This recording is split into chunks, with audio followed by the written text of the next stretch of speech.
Your groom's dove. Not coming, little dove, I am.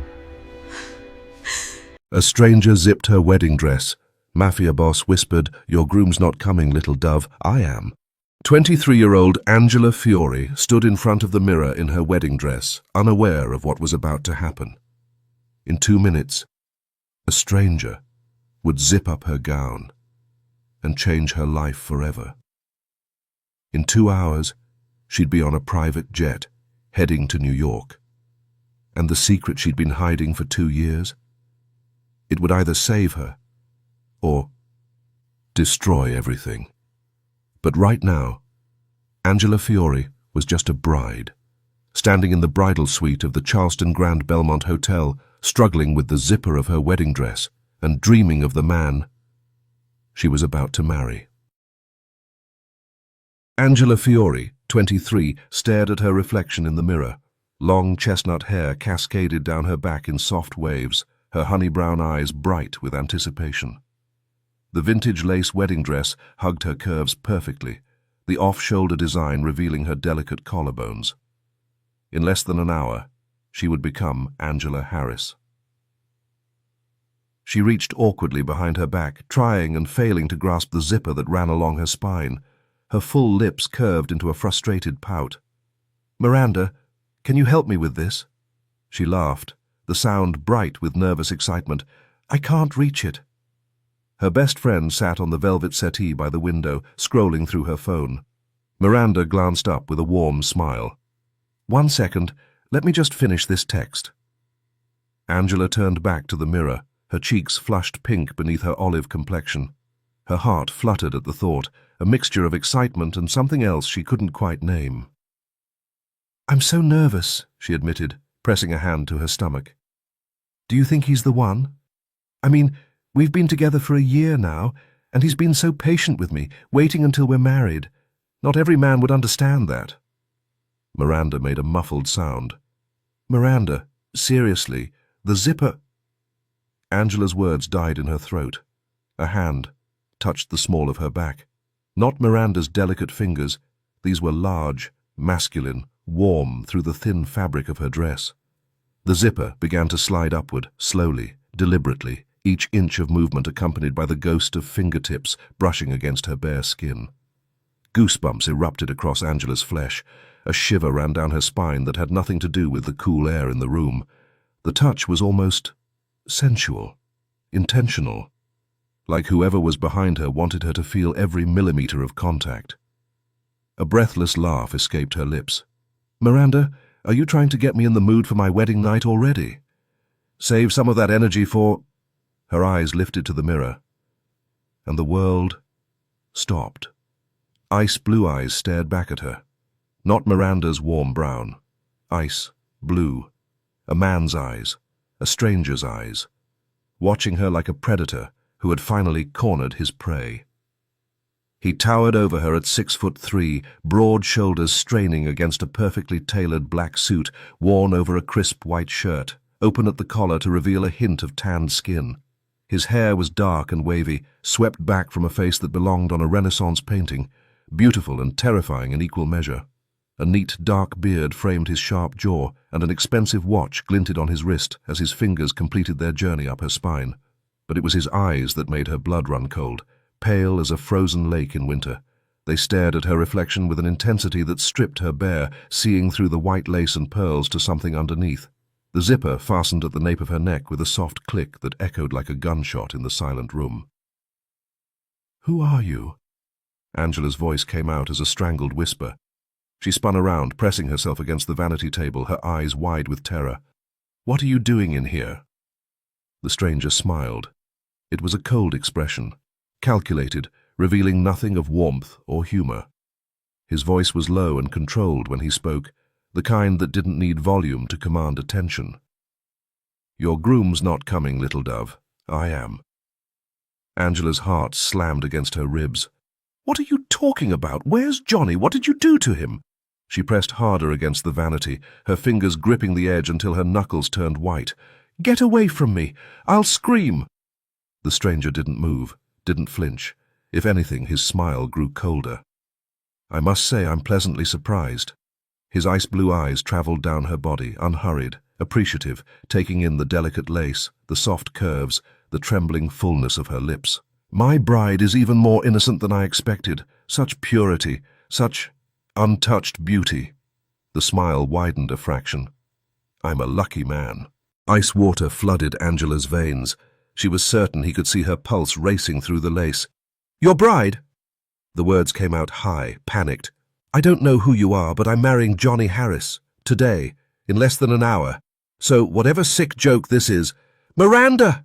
Angela screamed, darting toward the door that connected to the adjoining room. Miranda, help! She burst through the door and stumbled to a halt, her white heels skidding on the polished floor. 4 men in black suits stood in the room. They were massive, walls of muscle with earpieces and cold professional expressions.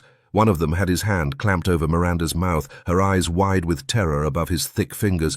She was struggling, but against a man that size, her efforts were useless. Angela whirled back to face the stranger, who had followed her with that same unhurried, predatory grace. His hands were in his pockets now, his posture relaxed, as if kidnapping brides was something he did every Tuesday. Her voice cracked. What do you want? Johnny! She screamed the name toward the door. Johnny, help me! One of the guards stepped forward, speaking in a clipped professional tone. Mr. Mancini, the jet is ready for takeoff. We should be at the airfield within 30 minutes. He glanced at Miranda, who was still struggling. Are we taking both of them? The man, Mancini, didn't take his eyes off Angela. Those ice-blue irises studied her the way a collector might examine a new acquisition, cataloguing every detail, every flaw, every possibility. No. His voice was soft, almost gentle. Just the bride. No! Angela lunged for the door, but one of the guards caught her around the waist. She kicked, screamed, her white gown billowing around her like a cloud, her chestnut hair flying wild. Let me go! I'm getting married today. You can't do this. I don't even know you. Her heel connected with the guard's shin, and he grunted in pain. For one glorious moment, his grip loosened. Angela bolted for the door. She made it exactly 3 steps. A hand like iron closed around her wrist, spinning her around. Before she could scream, the world tilted, and suddenly she was airborne, thrown over a broad shoulder like a sack of flour. The scent of expensive cologne and something darker, cedar, sandalwood, danger, filled her lungs as she pounded her fists against his back. Put me down! She kicked, thrashed, fought with everything she had. Someone help! This is kidnapping! Somebody call the police! Raphael Mancini walked out of the hotel with the screaming bride over his shoulder, his stride unhurried, his expression bored, as if her protests were nothing more than background noise. 3 minutes later, they were in the back of a black SUV with tinted windows.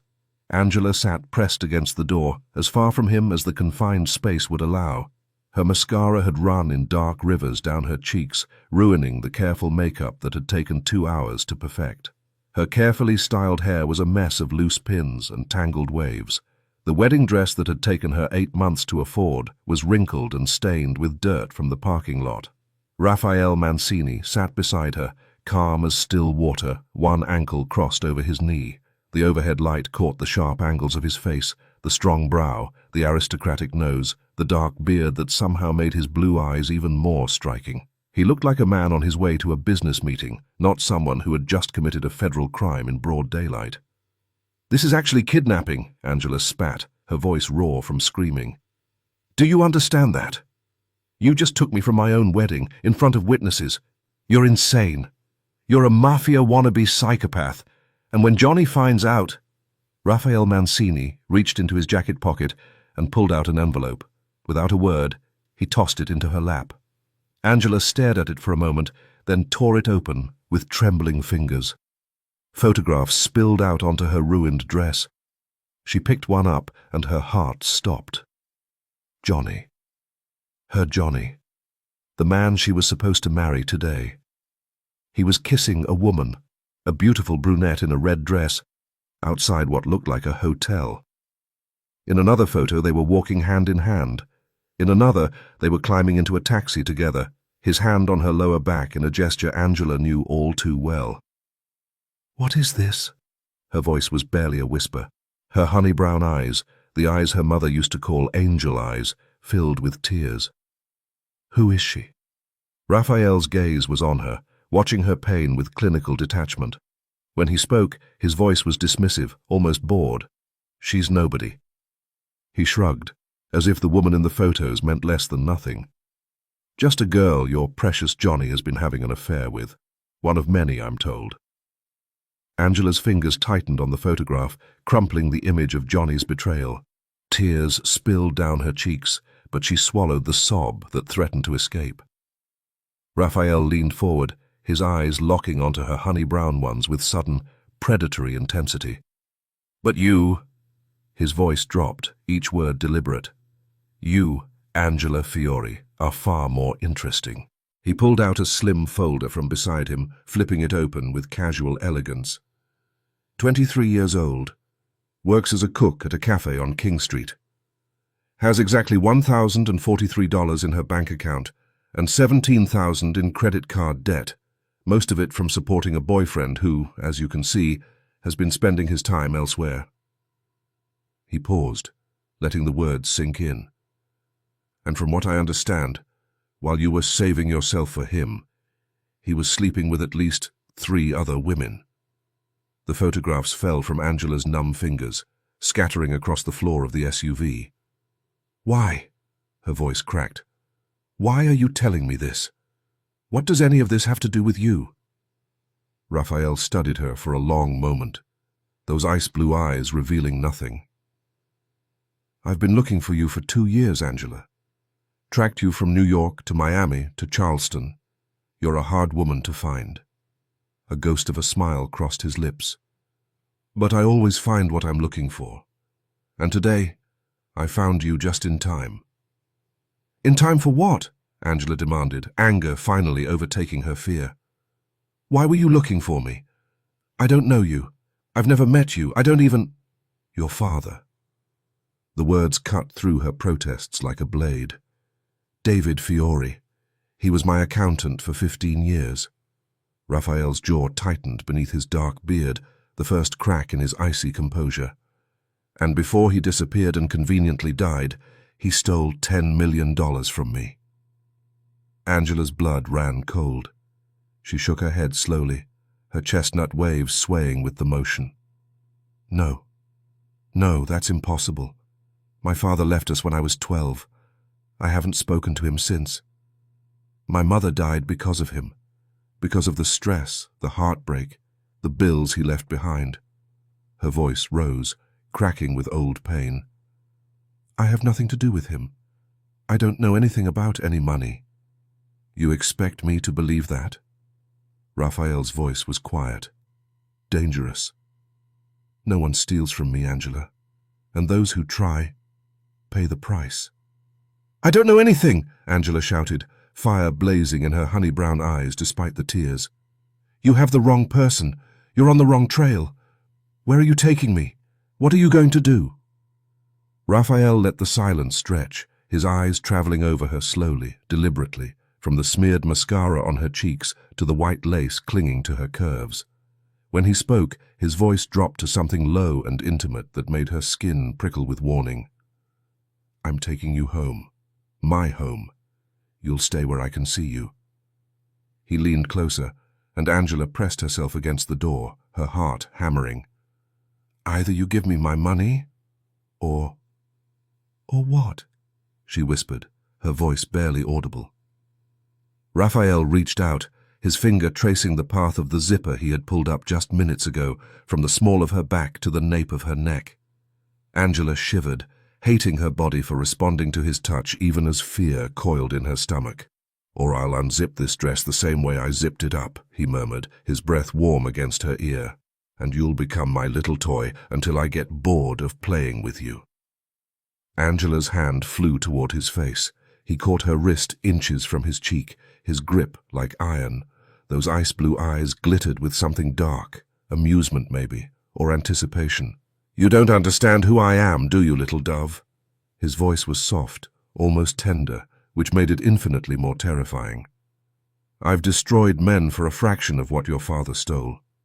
But beyond the money, he pulled her closer, until their faces were inches apart. I don't forgive betrayal. Raphael Mancini lets no one escape unpunished. Angela yanked her wrist free, her chest heaving. Miranda will tell someone. Johnny will call the police. People saw you take me. They'll look for me. They'll find me. Raphael laughed. It was a low, dark sound that sent chills racing down her spine.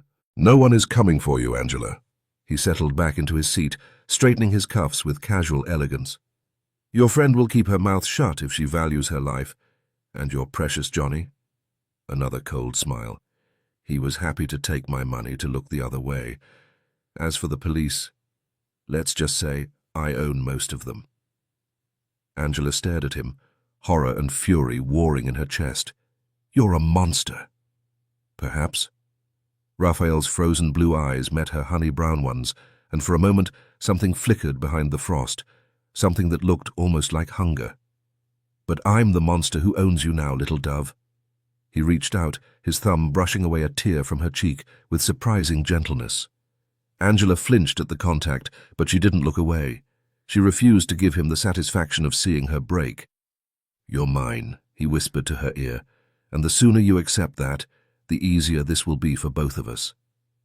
The SUV pulled onto the highway, and Angela watched the hotel disappear in the rearview mirror, along with her wedding, her dreams, and the life she thought she knew. Somewhere inside her, beneath the fear and the grief and the humiliation, a spark of fury ignited. Raphael Mancini thought he had captured a helpless dove. He thought she would bend, break, submit. He had no idea who he was dealing with. The private jet was nothing like Angela had ever seen before. She stood frozen at the top of the air stairs, her ruined wedding dress trailing behind her like a ghost of the life she'd lost an hour ago. The interior stretched before her in cream leather and polished mahogany, soft lighting casting everything in a warm glow that felt obscene given the circumstances. Who is this man? Her entire apartment could fit inside this cabin. Move! Raphael's voice came from behind her, low and impatient. His hand pressed against the small of her back, guiding her forward with a touch that was somehow both impersonal and possessive at once. Angela stumbled down the aisle and chose a seat by the window, as far from him as possible, pressing herself against the leather. Raphael settled into the seat across from her. An aisle separated them, but it might as well have been inches for how small the space suddenly felt. A flight attendant appeared from the front cabin. The woman was stunning, blonde, leggy, and young enough to make Angela feel like a mess in her dirt-stained wedding dress. Mr. Mancini? The attendant's voice was breathy, almost reverent, as she leaned toward Raphael with a smile that showed too many teeth. It's so good to have you on board again. Raphael looked up from his phone, and something shifted in his expression. The cold mask softened into something almost charming as he returned her smile, his gaze traveling down her figure with unhurried appreciation. Linda. His voice dropped to something warmer, more intimate. You're looking lovely as always. Heat crept up Angela's neck. Not embarrassment, but irritation. The audacity of this man, flirting with the help while his kidnapping victim sat 3 feet away. Linda practically glowed under his attention, her cheeks flushing pink. What can I get for you, Mr. Mancini? The usual? Please. Raphael's gaze lingered on her a moment longer before sliding to Angela, the warmth vanishing like someone had flipped a switch. And for our guest, cold water. The dismissal in his tone made Angela's blood boil. She watched Linda sway back toward the galley and had to resist the urge to roll her eyes. Anything you want, Mr. Mancini, Angela muttered under her breath, her voice dripping with mockery. Does that include kidnapping innocent women? Is that on the menu too? The plane began to taxi, and Angela forced herself to focus on the window. She could feel Raphael's gaze on her, heavy, assessing, like a predator deciding whether its prey was worth the chase. You know, she said, her voice dripping with false sweetness, I have to wonder something. Raphael didn't respond, but she could tell he was listening by the way his fingers stilled on his phone. Do you personally hunt down everyone who steals from you? Angela turned to face him, lifting her chin in defiance, even as her heart hammered against her ribs. Flying around in your private jet, kidnapping people from their weddings, seems inefficient for a man of your resources. Something flickered in those pale eyes. Amusement, maybe, or annoyance. With him, it was impossible to tell. "That tongue of yours?" His voice was quiet, almost conversational, but there was an edge beneath the silk that made her stomach tighten. "It's going to get you in trouble." Angela refused to look away. "You didn't answer my question." Raphael studied her for a long moment, his expression unreadable. When he finally spoke, his words were clipped, precise.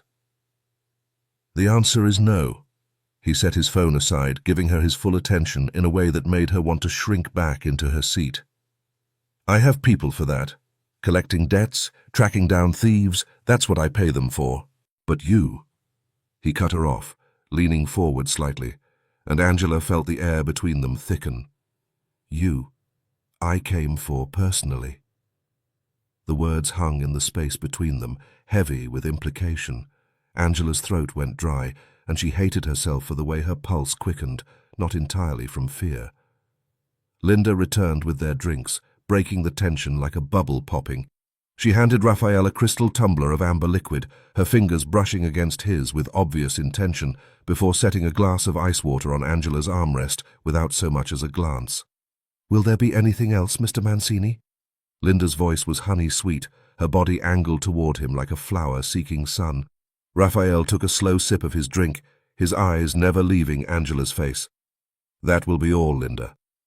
The attendant's smile faltered slightly at the dismissal, but she recovered quickly, retreating to the front cabin with one last lingering look.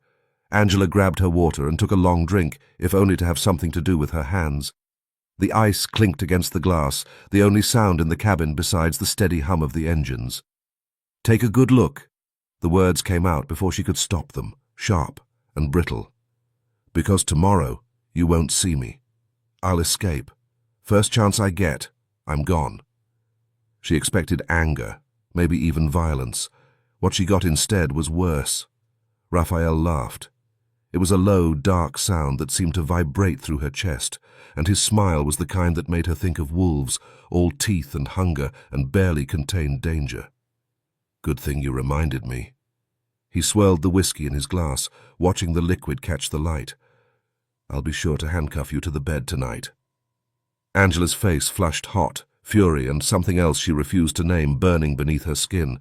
She opened her mouth to fire back, to tell him exactly where he could shove his handcuffs, but exhaustion hit her like a wave.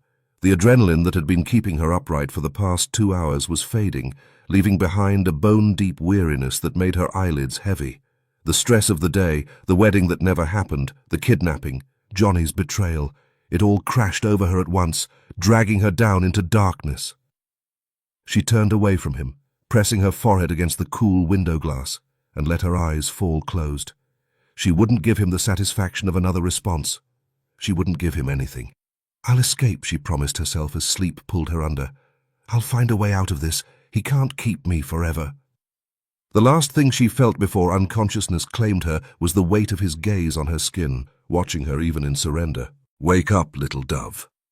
The voice pulled her from the darkness, low, commanding, too close.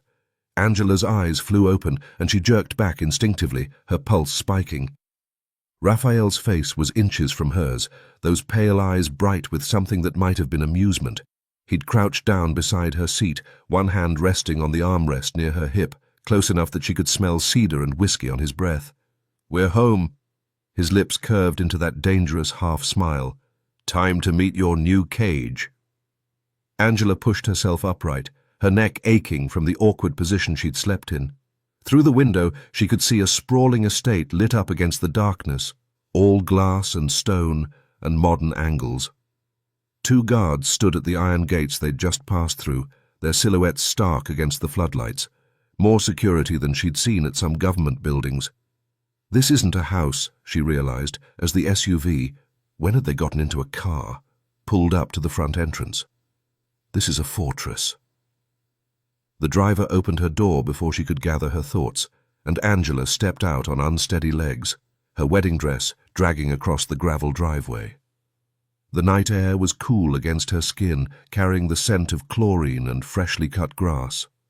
A man stood waiting at the front door, and Angela had to tilt her head back to take in all of him.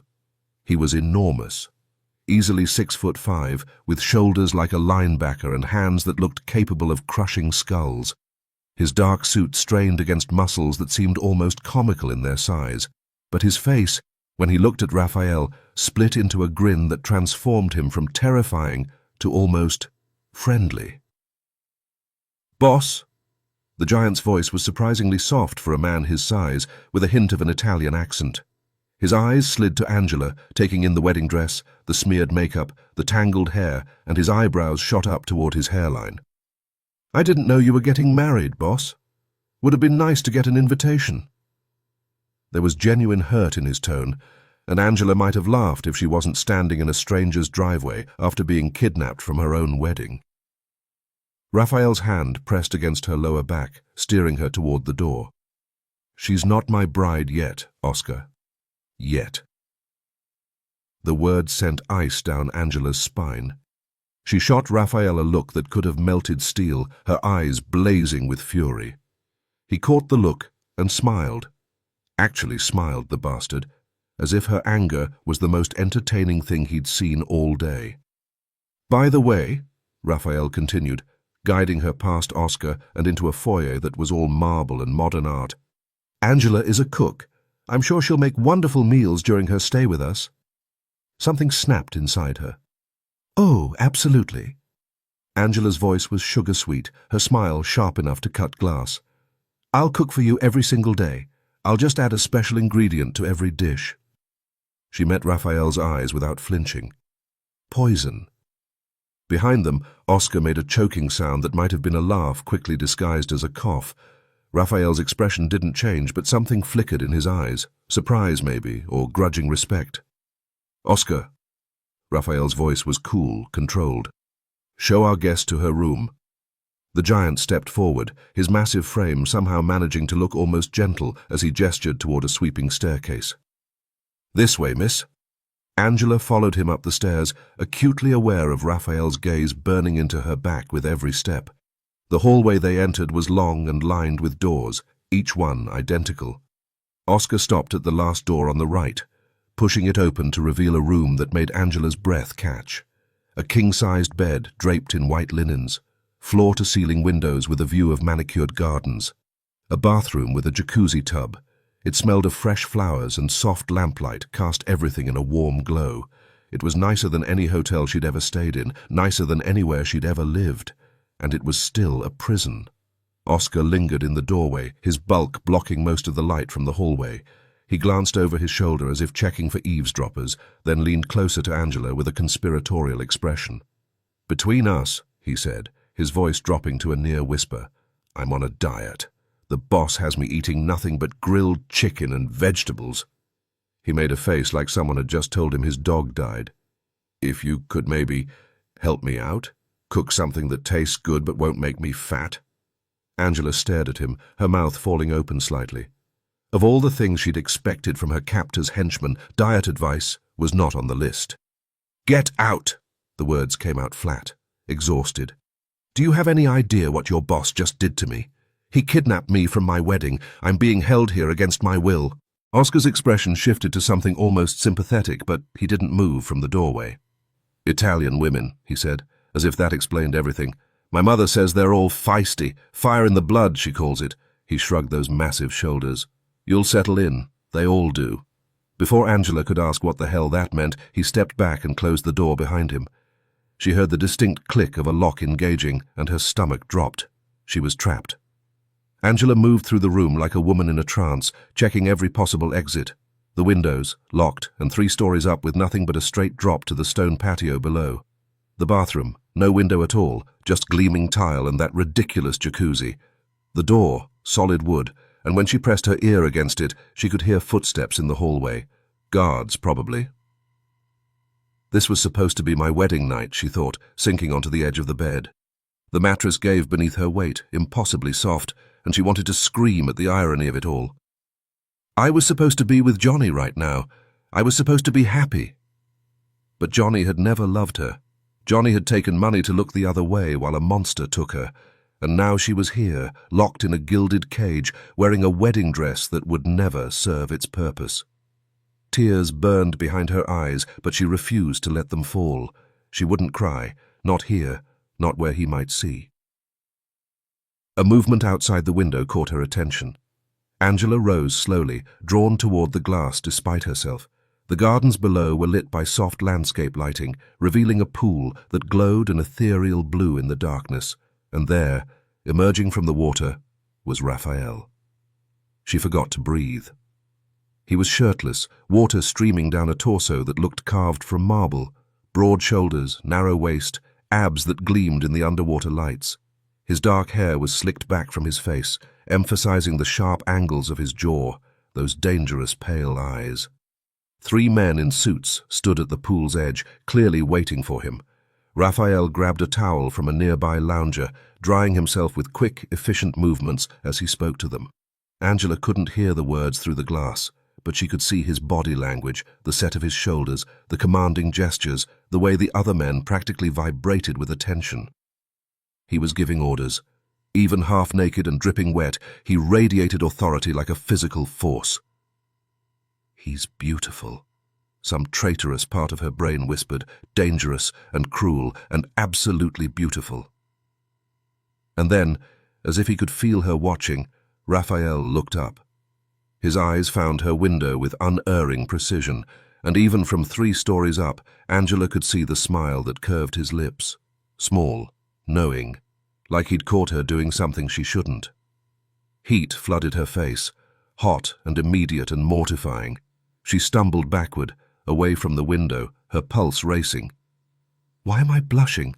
Her hands flew to her burning cheeks. "I'm not attracted to him. I can't be. He's a monster. He kidnapped me." But her body didn't seem to care. Her body had seen the water sliding down those muscles, the confident way he moved, the raw power that radiated from every inch of him, and it had responded in ways that made her want to crawl out of her own skin. Angela sank onto the bed, burying her face in her hands. "Get it together," she told herself fiercely. "He's the enemy." But as she lay back on the too-soft bed, staring up at the ceiling of her beautiful prison, she couldn't shake the image of him from her mind. Those cold eyes finding her in the darkness, that knowing smile. Like he knew exactly what she was thinking. And somewhere deep inside her, in a place she didn't want to acknowledge, a small voice whispered, "What if I can't escape?" Angela squeezed her eyes shut, pushing the thought away. She would escape. She had to, because the alternative was unthinkable, wasn't it? 3 hours. Angela had been pounding on this door for 3 hours straight. Her fists ached, her throat was raw from screaming, and her knuckles had turned an angry shade of red. "Let me out!" She slammed her palm against the wood. "You can't keep me locked up like an animal!" Angela pressed her forehead against the cool wood, breathing hard. Her wedding dress hung heavy on her frame, the once pristine lace now wrinkled and stained with the dirt from yesterday's nightmare. The lock clicked. Angela stumbled backward, her pulse spiking. The door swung open, and Raphael stood in the doorway, one shoulder leaning against the frame, looking completely unbothered by the chaos she'd been unleashing. He'd changed into a dark grey shirt, with the sleeves rolled up to his elbows, revealing tanned forearms corded with muscle. All that noise. His gaze swept over her disheveled state, the stained dress, the mascara tracks on her cheeks, the wild tangle of her chestnut hair. Something flickered in his expression, amusement maybe, or satisfaction. "I assume you want to have dinner with me?" Angela's mouth fell open.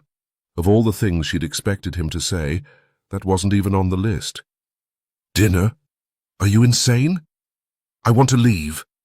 Raphael pushed off the doorframe and turned toward the staircase without acknowledging her demand. "Dinner is ready. Come down." He descended the stairs without looking back, moving with that infuriating confidence of a man who had never been told no in his entire life. Angela stood frozen in the doorway, her hands curling into fists at her sides. The audacity, the absolute audacity. But her stomach chose that moment to growl, loudly, reminding her that she hadn't eaten anything since before the wedding, before everything fell apart. Pride or food. Pride or food.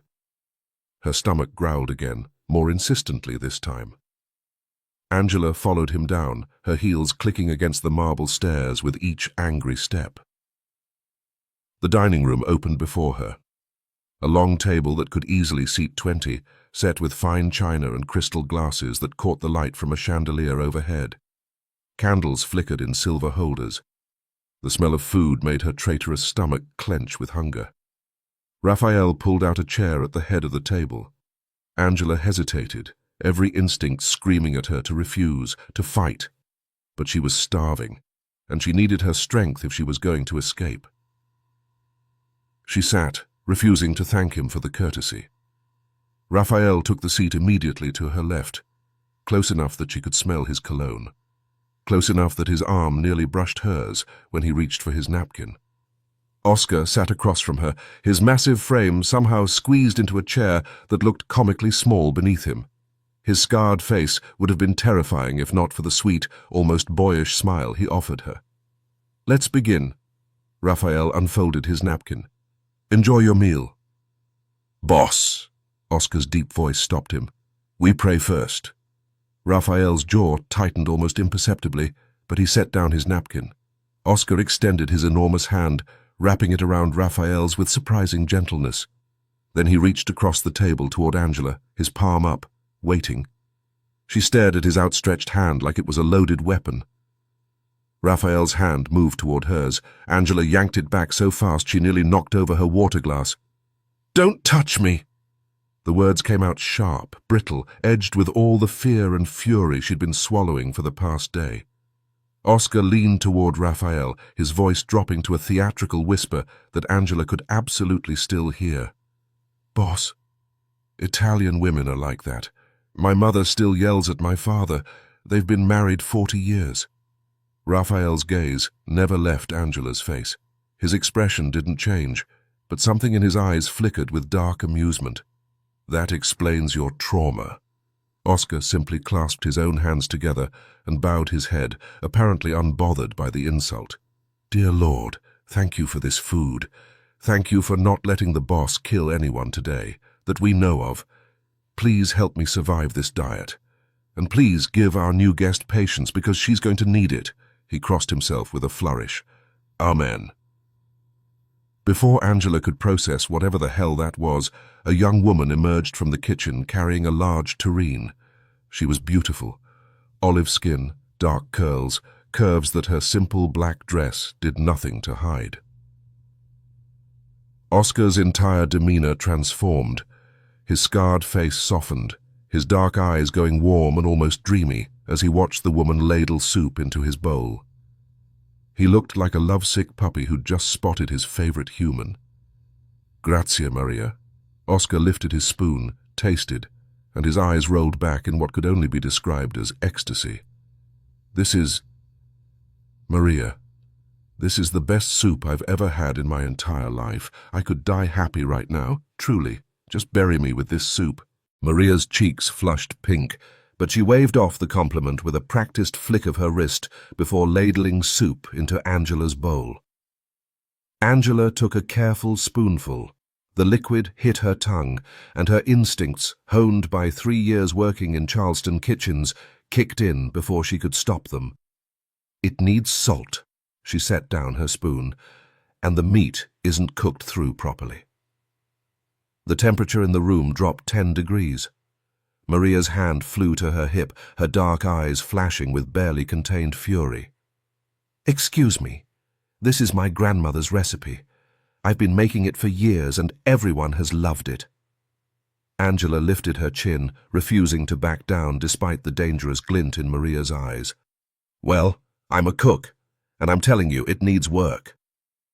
Raphael set down his wineglass with a soft clink that somehow managed to silence both women. He turned that cold gaze on Angela, and she felt the weight of his attention like a physical force pressing against her chest. "You're making friends quickly, I see." His voice was silk, wrapped around steel. "If you're going to act like a spoiled child, you can leave the table." Angela's chair scraped against the floor as she shot to her feet. "Fine. I didn't want to be here anyway." His hand closed around her wrist before she could take a single step. Not painful, but firm, unyielding, The heat of his skin against hers sent electricity skating up her arm, and she hated herself for noticing. "Sit." The word was quiet, absolute. "You haven't eaten in hours." Angela's empty stomach betrayed her with another growl. She stood there, caught between pride and hunger, his fingers still wrapped around her wrist. Her pulse hammered beneath his touch, and she wondered if he could feel it, if he knew exactly how much he was affecting her. Slowly, deliberately, she lowered herself back into the chair. Raphael released her, reaching for his wine as if nothing had happened. "Maria is a wonderful cook. I learned to respect a woman's work when I was young." Something shifted in his expression, a flicker of vulnerability that disappeared as quickly as it came. "My mother taught me that." He took a slow sip, then continued. "But you're a cook yourself, aren't you, Angela? Perhaps you could help Maria. Improve her recipes." Maria made a sound of pure outrage, slamming the ladle back into the tureen. "Improve? My recipes don't need—" "That will be all, Maria." The dismissal was gentle but final. Maria shot Angela a look that promised future retribution, the kind of look that said, "I will put something terrible in your food," then stormed back into the kitchen, her curls bouncing with every furious step. Oscar leaned toward Angela, his voice dropping to a conspiratorial whisper. "Maria really does cook well. She just—" He glanced toward the kitchen with that lovesick expression. "She needs encouragement, you know." Angela ignored him, turning to face Raphael directly. Her eyes blazed with defiance. "How long do you think you can keep me here?" Raphael lifted his wineglass, swirling the dark liquid with lazy elegance. The candlelight caught the sharp angles of his face, making shadows dance across his features. "You just arrived, little dove." His eyes met hers over the rim. "How long you stay depends on the information you give me. Your father stole from me. You're going to help me get it back." "I don't know anything about my father's money. And if you don't have any information—" That cold smile returned, all teeth and no warmth. "Then you'll work as my cook until you remember something useful." Oscar's head snapped up from his soup, his expression shifting from dreamy to panicked in an instant. "Wait, what about Maria?" Raphael didn't miss a beat. "She'll be the sous chef, Oscar." "Boss, you can't demote Maria. She'll kill me. She'll put poison in my food, and my mother will cry at my funeral, and—" Angela didn't wait to hear the rest. She pushed back from the table and strode toward the stairs, her dress trailing behind her. She could feel Raphael's gaze burning into her back with every step, but she refused to look back. "I have to get out of here. I have to find a way to escape." The bedroom door was unlocked. Angela slammed it behind her and stood in the center of the room, breathing hard. Her reflection caught her eye in the mirror. She looked like a nightmare, mascara smeared down her cheeks, her once beautiful chestnut waves now a tangled mess. And this dress, this stupid, cursed wedding dress. A pile of clothes sat folded on the bed. Someone had put them there while she was at dinner. Angela reached behind her back, fumbling for the zipper. Her fingers found the tab, but when she pulled, it didn't budge. She tugged harder, twisting awkwardly. Nothing. "Come on," she muttered through gritted teeth. "Come on, you stupid—" The zipper was stuck, completely stuck. Angela let out a sound of pure frustration, her hands shaking with exhaustion and rage. She was trapped in this dress, trapped in this house.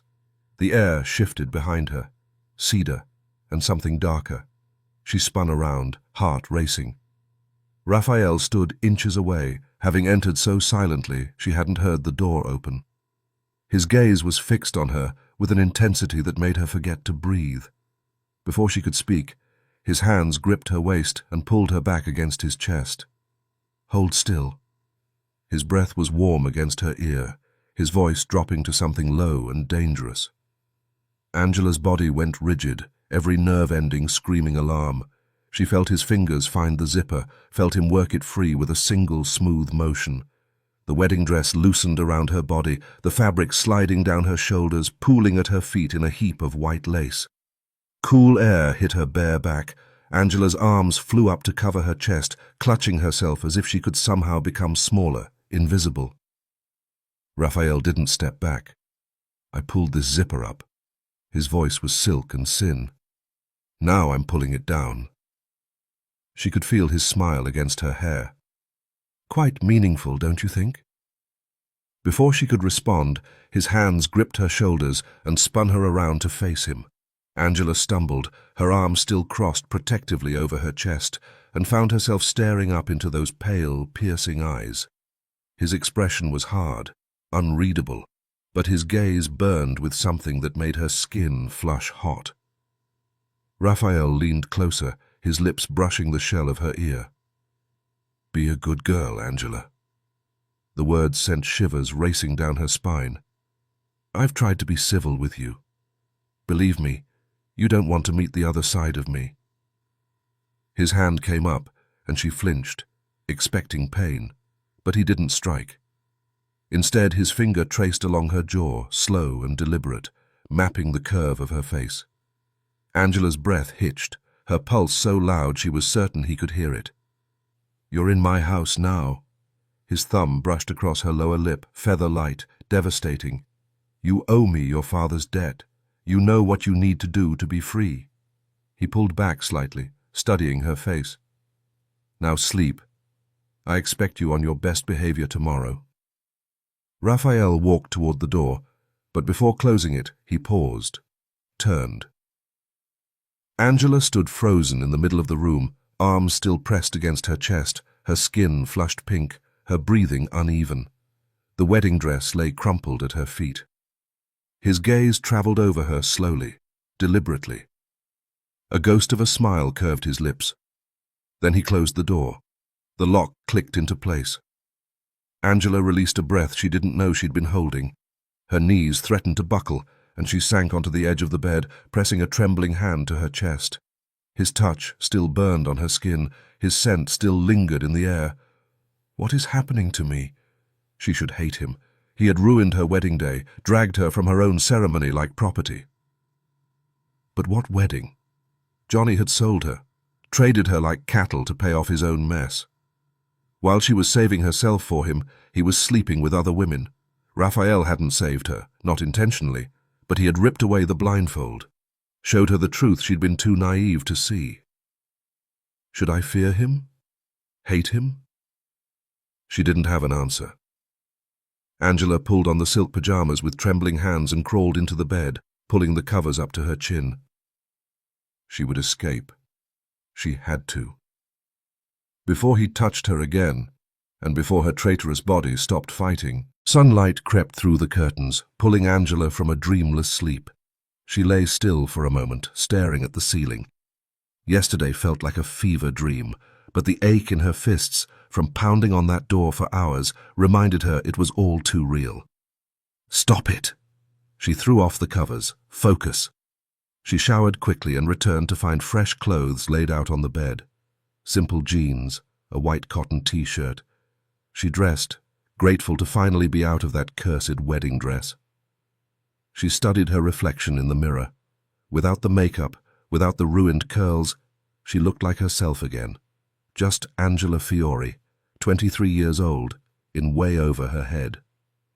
The right moment will come, she told herself, pulling her damp hair into a low ponytail. He can't watch me forever. But right now I need to be smart, gain their trust, buy time. She unlocked the door, apparently last night's imprisonment had been temporary, and made her way downstairs, following the scent of something warm and sweet drifting up from the kitchen. Maria stood at the stove, her dark curls pinned back, a spatula in one hand. Golden pancakes sizzled in a cast-iron pan, and her shoulders were set with the rigid posture of someone who hadn't forgotten yesterday's insult. Angela hesitated in the doorway. She had two choices: make an enemy or make an ally. "Those smell incredible." Maria's spatula paused mid-flip. She didn't turn around. Angela moved closer. "And they look perfect. Getting that color is harder than people think." The rigidity in Maria's shoulders eased slightly. She turned, dark eyes still guarded but no longer hostile. "Mr. Mancini likes pancakes for breakfast." A small smile tugged at the corner of her mouth. "I've had a lot of practice." Before she could respond, a deep voice rumbled from the doorway. "I love them too, Maria." Oscar filled the entrance, his massive arms crossed over his chest, staring at the pancakes with pure longing. "But I'm on a diet. Can't have any." Maria rolled her eyes. "You've been on this diet for a month and lost 2 kilograms. Don't think I don't know about the cannoli last Tuesday." "Maria." Oscar held up his hands in surrender, but his eyes were soft as he looked at her. "You make everything too delicious. It's not fair." Angela watched the exchange, her lips curving into an involuntary smile. This enormous man gazed at Maria like she was the only woman in the world. It was so pure, so unexpected, that something in Angela's chest loosened. "Maybe I'm not in as much danger as I thought." "Maria." Angela touched her arm lightly. "I'm sure your pancakes are already amazing, but can I show you a little trick?" Maria's eyebrows rose, curiosity overtaking defensiveness. Angela reached for the baking soda and vinegar. "Most people overmix the batter, but if you fold this in at the last second, barely stir—" She demonstrated quickly. "You'll have the fluffiest pancakes anyone's ever tasted." Maria watched with focused attention. "Show me." They worked together, Angela demonstrating while Maria absorbed every detail. When the first batch came off the griddle, they were impossibly light, golden pillows that seemed to float on the plate. "Now," Angela arranged fresh berries on top. "Presentation. People eat with their eyes first." Maria stepped back to admire the result. "These look like they belong in a magazine." The sound of footsteps silenced them both. Raphael appeared in the doorway, and Angela felt the air in the kitchen shift. He wore a white linen shirt with the sleeves rolled to his elbows, charcoal trousers that fit like they'd been sewn onto his body. His dark hair was still damp, and his gaze found her immediately. "Back to normal, I see." He studied her slowly, the simple jeans, the white t-shirt, her damp hair pulled back. "So this is what Angela looks like when she's not a bride. Calm, composed." Angela didn't smile, didn't give him anything. She simply walked to the dining table and sat down, keeping her expression neutral. Everyone took their places, Raphael at the head, Angela to his right, Oscar across from her. Maria brought out the pancakes with a flourish. Raphael took one bite. His eyebrows rose. "My God, Maria, what did you do this morning? These are extraordinary." Maria's cheeks flushed with pleasure, and she shot Angela a quick wink that Raphael didn't catch. Angela pressed her lips together, fighting the smile that threatened to break free. Oscar waved his fork excitedly. "Boss, Angela taught her the secret, the bubbles and the—" He made a vague hand gesture. "The fluffy thing." Maria's hand connected with the back of his head with a light tap. "You're impossible." But there was a smile hiding at the corner of her mouth. "One pancake. Then you leave my kitchen." Oscar grinned. "Worth it." But Raphael wasn't looking at either of them. His pale gaze had slid to Angela, and something passed through his expression. Approval, maybe. Interest. His lips curved slightly. "Useful already." He returned his attention to his plate, but Angela could feel his awareness of her like a physical weight. "I'm impressed." The meal continued in relative silence.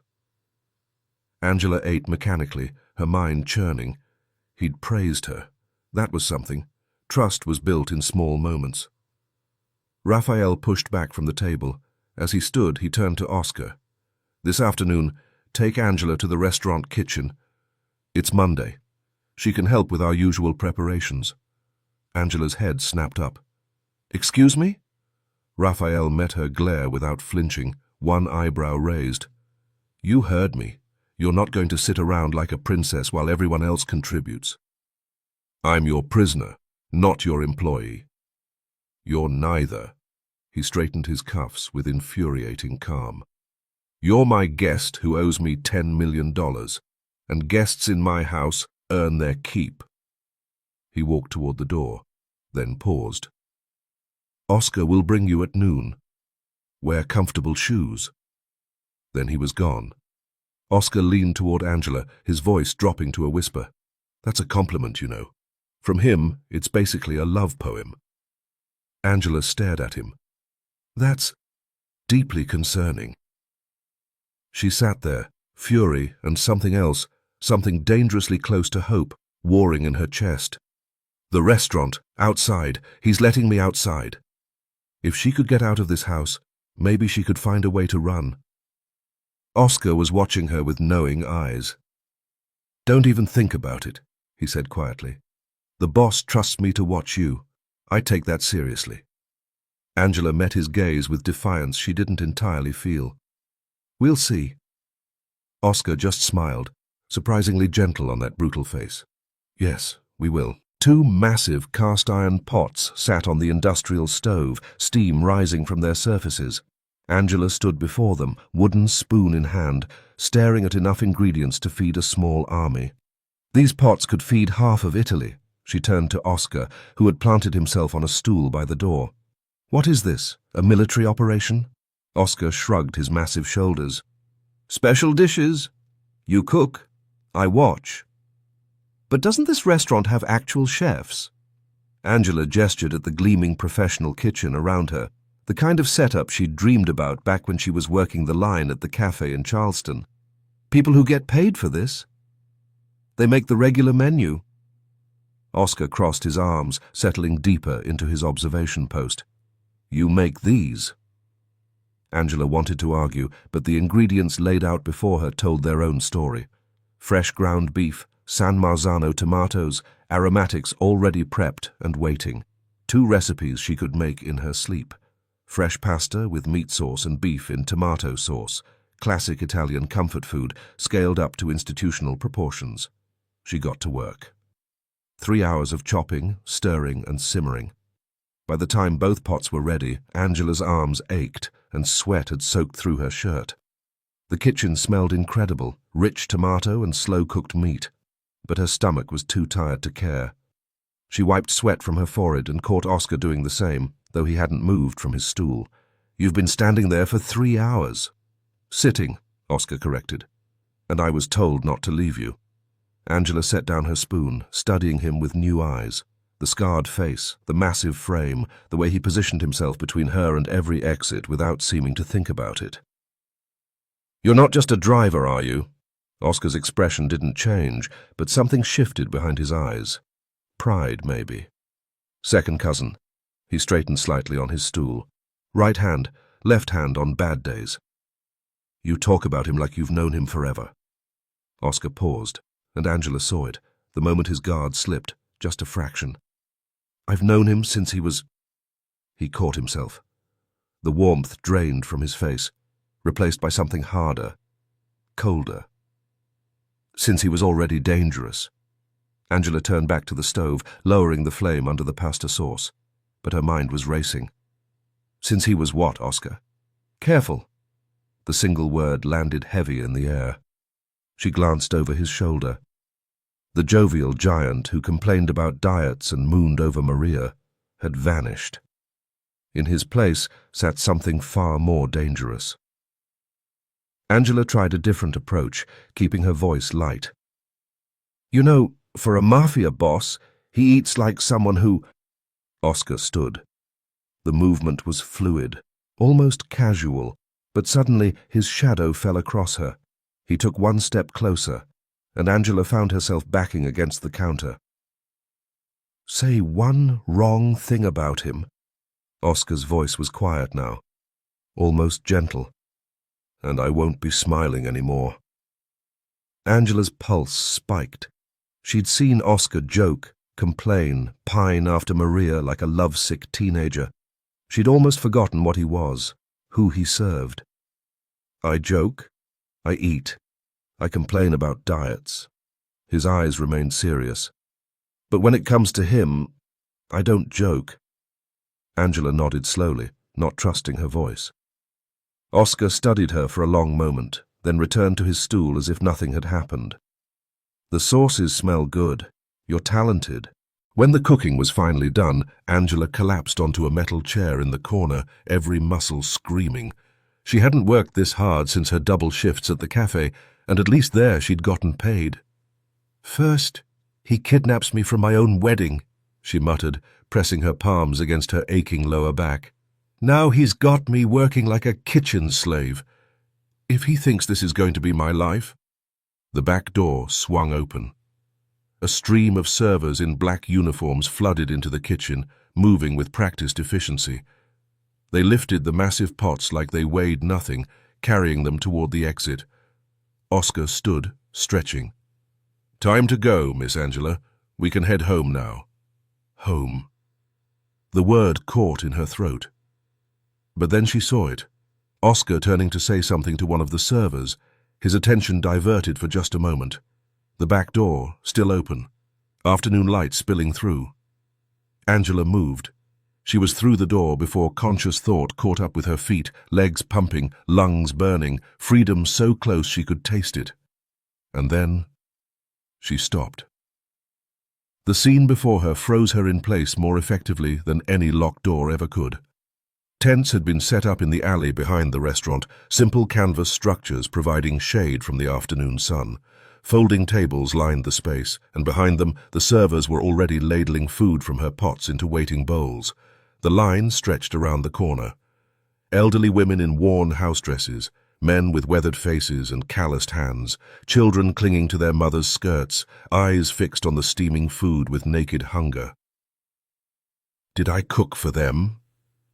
Angela stood rooted to the spot, watching an old woman accept a bowl of her pasta with trembling hands. The woman's eyes closed as she took the first bite, and something like peace washed over her lined face. I cooked for people who needed it. Heavy footsteps behind her. Oscar arrived, breathing hard, his face a mask of barely controlled alarm. "Miss Angela." His hand closed around her elbow. "There will be consequences for this." But Angela couldn't move, couldn't look away. "Oscar." Her voice came out strange, thick. "Raphael feeds homeless people?" Oscar's grip on her arm tightened, but not cruelly. He was already steering her toward the waiting car. "We're leaving, Miss Angela." His voice was firm. "The boss will be home soon. He won't be happy if you're not there." Angela let herself be guided into the black SUV, her legs moving on autopilot. Through the tinted window, she watched the last of the line shuffle forward, watched a young mother break off a piece of bread for her toddler. The car pulled away, and Angela pressed her forehead against the cool glass. Is he a good man wearing a monster's mask, or a monster who sometimes forgets to be cruel? The city blurred past outside, and she had no answers, only more questions, and a growing fear that the answer might change everything. Angela stepped through the front door, her legs still shaky from what she'd witnessed. Another time, she told herself, the right moment will come. But the image of those hungry faces haunted her. The elderly woman with trembling hands, the children watching the food like it was salvation itself. She'd been ready to run, and instead she'd frozen in place like her feet had grown roots. She needed to call someone. Miranda, her roommate, or the cafe. Someone had to be wondering where she'd disappeared to. But her phone was gone, confiscated along with everything else from her old life. Maria was in the kitchen, chopping vegetables with practiced efficiency. Angela approached carefully. "Maria, could I maybe borrow your phone? Just for 10 seconds. I need to—" Maria's knife paused mid-chop. She looked up, one dark eyebrow arching toward her hairline. "Miss Angela." Her voice was kind but firm. "We all know you're a captive guest here. You're asking me to risk my job, and possibly my neck, for a phone call that will absolutely be reported to the boss." She returned to her vegetables. "The answer is no." Angela opened her mouth to argue, then closed it. Pushing wouldn't help. Not yet. She wandered into the garden instead, letting the late afternoon sun warm her face. The grounds were beautiful. Manicured hedges, a stone fountain. A cage was still a cage, but at least this one had a nice view. The sound of car doors made her turn. Raphael strode through the main entrance, 4 men in dark suits flanking him like shadows. His voice carried across the foyer, sharp, commanding, the tone of someone accustomed to absolute obedience. He was giving orders, his jaw set in that hard line she was beginning to recognize.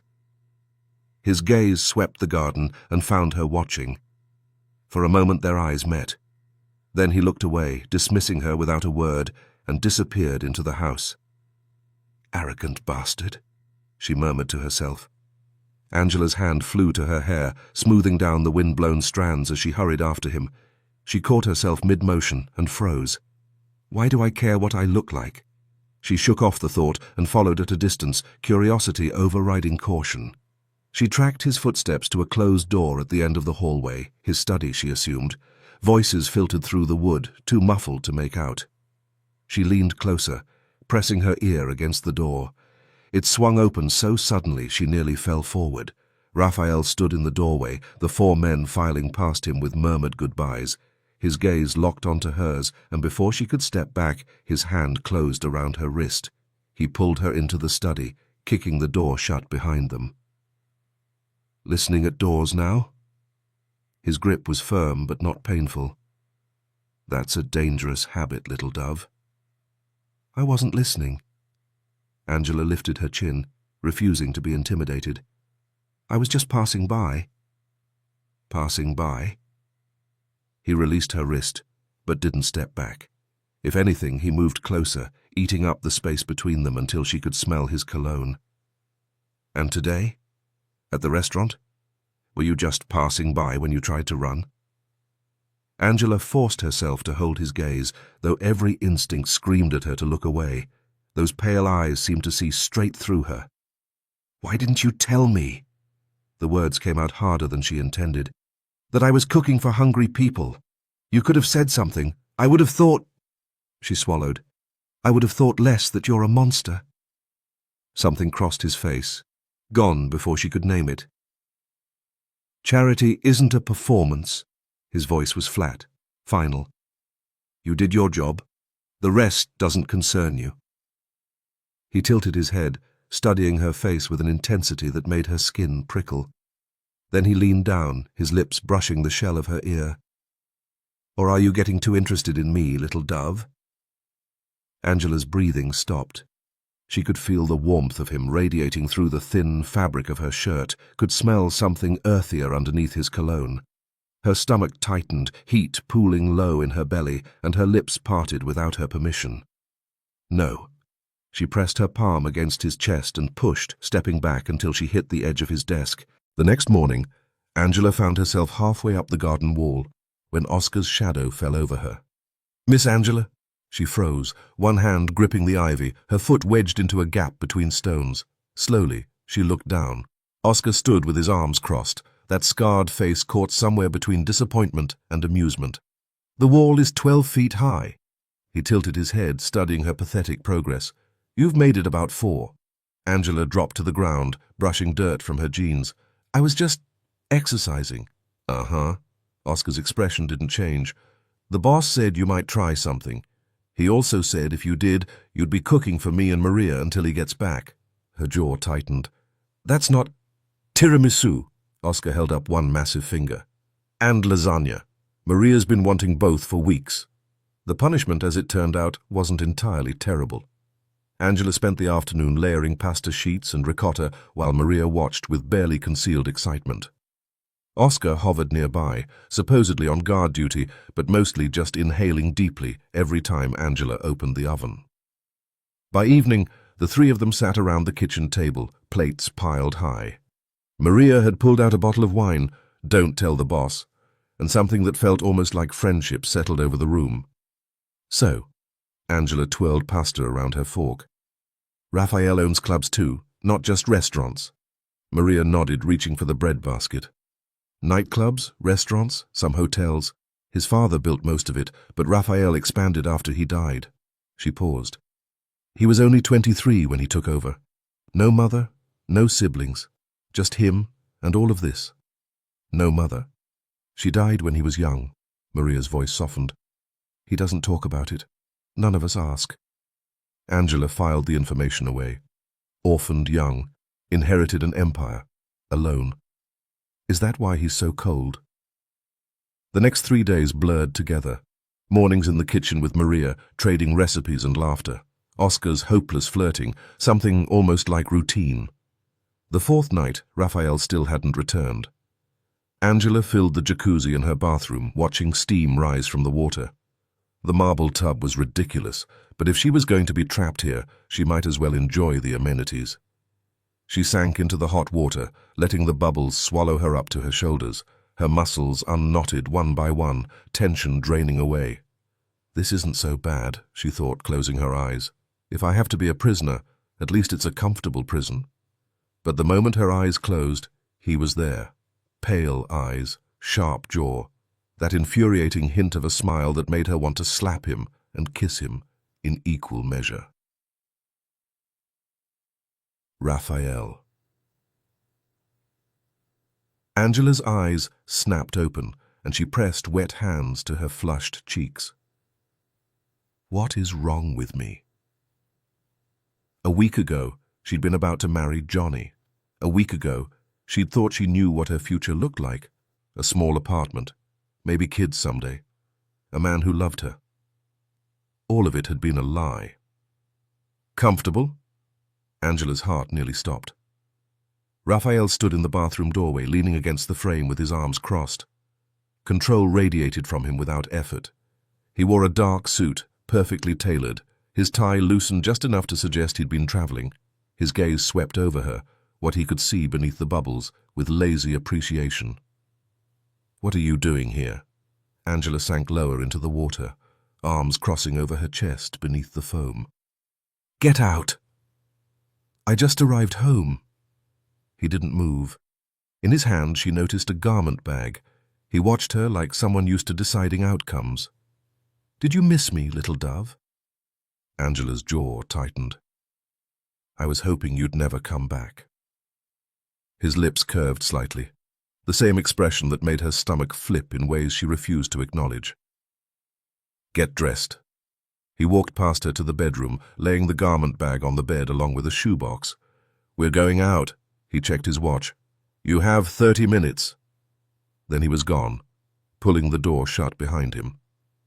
Angela sat in the cooling water, her pulse racing. She should be angry. She was angry. The audacity of walking in on her like that, of ordering her around like she was his property. But why does your face feel so warm? Why did your body hum with awareness the moment you saw him? She pushed the thoughts away and climbed out of the tub. The dress was champagne-colored silk, short enough to show off her legs, with a subtle shimmer that caught the light when she moved. Matching heels waited beside it, strappy sandals that added 3 inches to her height. Angela stared at herself in the mirror. She looked expensive, like someone who belonged in a world of private jets and luxury cars. A knock at the door. She opened it to find Raphael waiting, his expression unreadable. But something shifted in his gaze as it traveled down her body. Desire, brief and dangerous, quickly contained. You look good. The words came out low, almost reluctant, as if he hadn't meant to say them. Angela smoothed her hands over the silk. Where are we going? That requires all this. One of my clubs. Important meeting. He turned toward the stairs, not waiting for her. Try to keep up. Angela followed, her heels clicking against the marble. She wasn't his date. She was his prisoner in a pretty dress. The nightclub pulsed with music and bodies, neon lights cutting through artificial fog. Raphael moved through the crowd like he owned the place, which he did. People parted for him instinctively, some nodding in respect, others carefully avoiding eye contact. Stay close. His hand found her lower back, guiding her through the chaos. Don't wander off. Angela followed, cataloguing exits out of habit even as she realized she wasn't actually looking for escape routes. When had that stopped? A woman materialized from the crowd, tall, stunning, in a red dress that fit like a second skin. She pressed herself against Raphael, kissing the corner of his mouth with practiced familiarity. It's been weeks. Her voice was a purr. Where have you been hiding? Angela's stomach clenched. She swallowed hard, forcing her expression neutral. The woman's gaze slid to Angela, dismissive. Who's this? Your niece or something? Raphael's arm curved around Angela's waist, pulling her against his side. The warmth of his body seeped through the thin silk of her dress. She's with me, Valeria.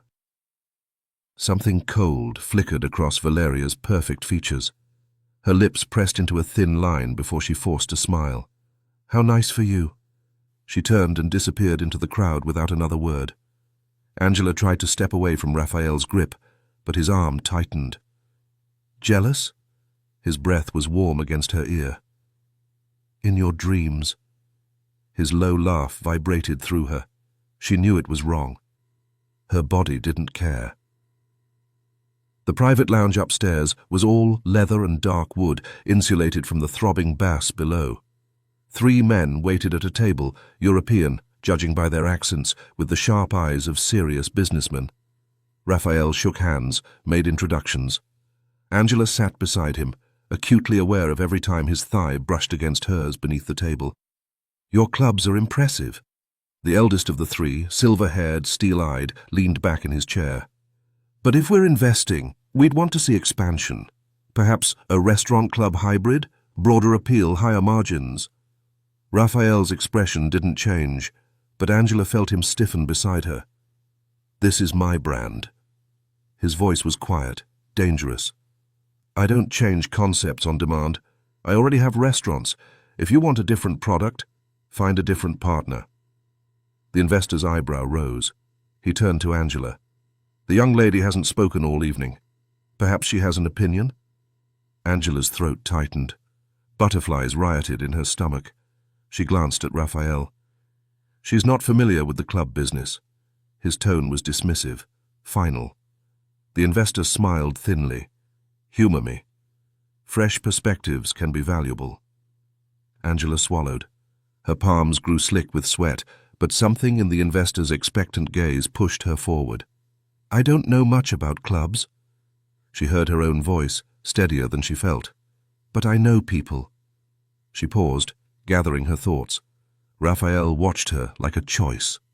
"People consume fast these days. They don't want to eat dinner and then wait for the same place to turn into a club."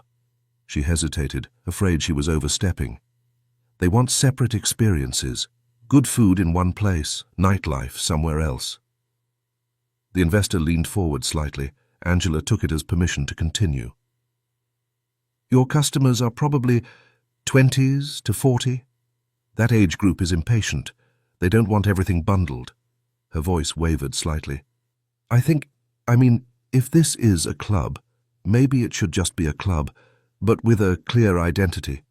Are you for people who want to disappear into a crowd, or for regulars who want familiar faces after dinner?" She stopped, suddenly aware of how much she'd said. Heat crept up her neck. "Try to be both," she finished quietly, "and you end up being neither. But if you narrow it down, people stay loyal, and loyalty means the brand lasts." Silence filled the lounge. Monday morning found Angela in the restaurant kitchen again, but this time with a different task.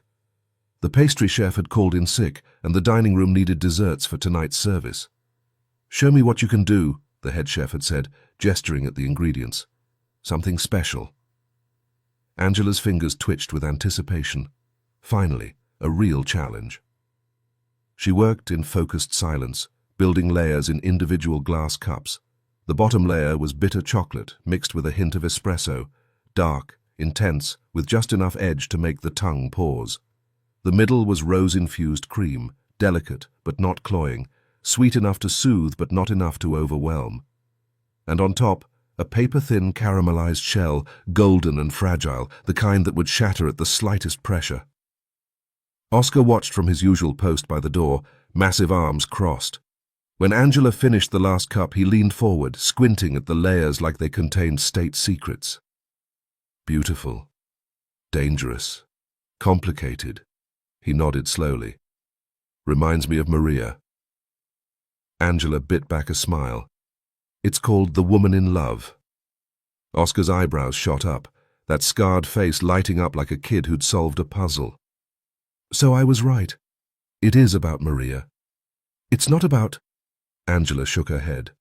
"Never mind. Why do you think it has that name?" She set down her spatula, studying her creation.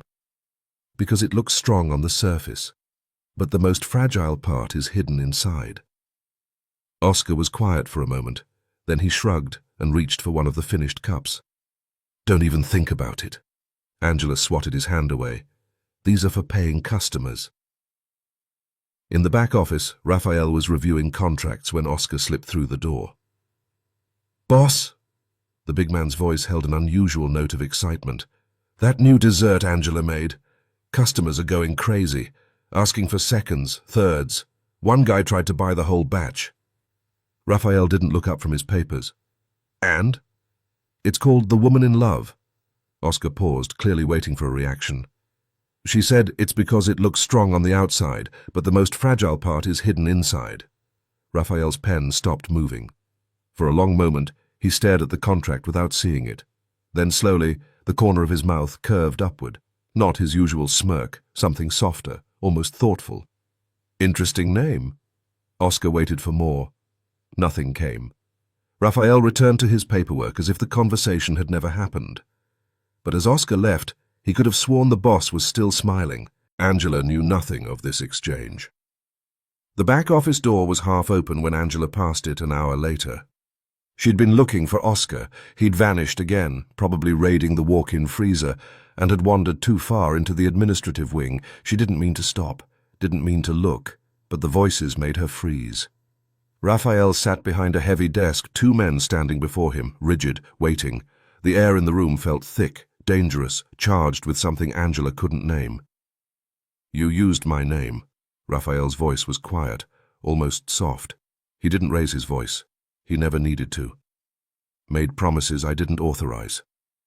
The man on the left, younger, sweating, shook his head frantically. Mr. Mancini, I swear, I was just trying to... Raphael lifted one hand. The man fell silent instantly. You were trying to profit from my reputation without my permission. No raised voice. No threats, just fact, stated with the kind of certainty that made the air feel thin. Raphael lifted one finger, a small gesture, almost lazy. Two more men appeared from somewhere behind Angela. She hadn't even heard them approach. They flanked the sweating man, gripping his arms. Wait. The man's voice cracked. Please, I can explain. Raphael didn't blink. Take him. 3 words. That was all. The men dragged him out through a side door. No violence, no screaming. Just gone, like he'd never existed. Ice water flooded Angela's veins. Her stomach dropped, and she pressed her hand against the wall to steady herself. Her fingertips went numb, tingling with adrenaline she couldn't burn. Her legs had turned to stone, refusing to carry her away, even as every instinct screamed, run. The remaining man bowed his head and slipped out. The office emptied. And then Raphael looked up. Their eyes met through the half-open door. Angela's breathing stopped. She should move, should pretend she'd seen nothing, should... Raphael rose from his chair, crossing the room in 3 slow strides. He pulled the door fully open, his gaze never leaving her face. You shouldn't have been here. The words were flat, emotionless. Angela couldn't tell if it was a statement or a threat. She swallowed hard, her throat dry as sand. But I was. Something crossed his features. Surprise, maybe, or respect. She couldn't read him, had never been able to read him, but she held his gaze anyway, refusing to look away, even as her hands trembled at her sides, silence stretched between them. Raphael stepped closer, close enough that she could smell his cologne, close enough that she had to tilt her head back to maintain eye contact. Were you scared? Angela's heart raced. She could lie, should lie.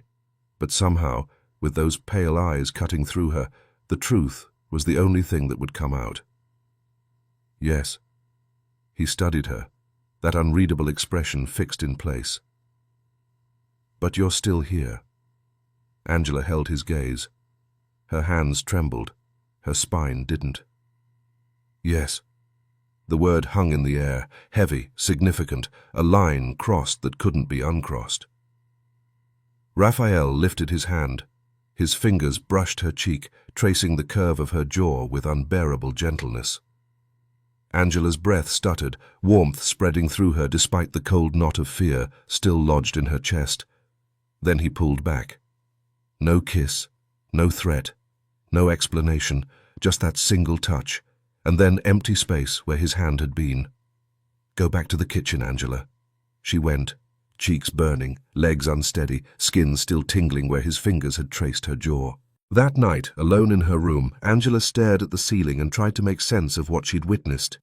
If he could be that cold over someone using his name, Her thoughts circled endlessly.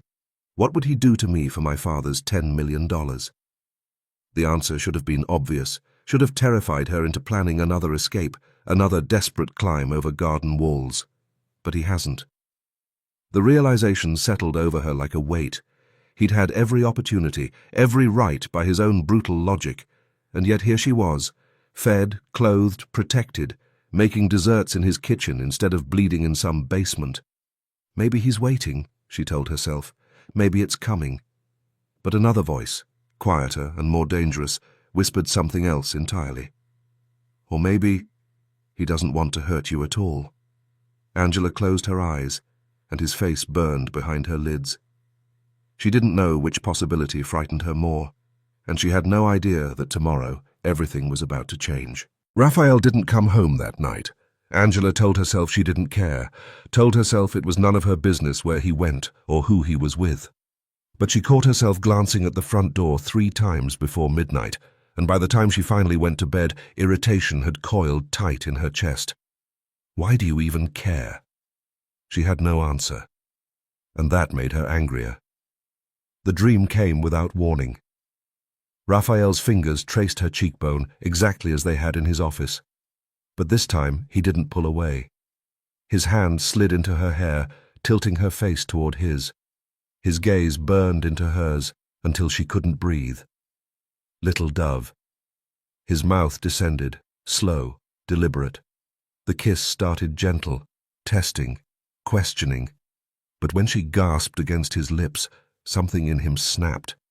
He deepened the pressure, his other hand gripping her waist, pulling her flush against him until she could feel his heartbeat through his shirt. She moaned his name. Raphael. Angela's eyes flew open. Morning light flooded the room. Her heart raced, her skin damp, her lips tingling with the ghost of a kiss that had never happened. And Raphael Mancini stood at the foot of her bed. Good morning. Her blood went cold. She yanked the blanket up to her chin, heat flooding her face. You can't just... Her voice came out strangled. A woman's room. You don't just walk in like... That faint curve of his lips appeared, almost imperceptible, but definitely there. Oh, God. Her stomach clenched. Did I say something? In my sleep? Did I moan his name out loud? She couldn't tell from his expression. His face gave nothing away, as always. Get dressed. He turned toward the door. We leave in an hour. The jet is waiting. Angela blinked, still clutching the blanket. What? Where are we going?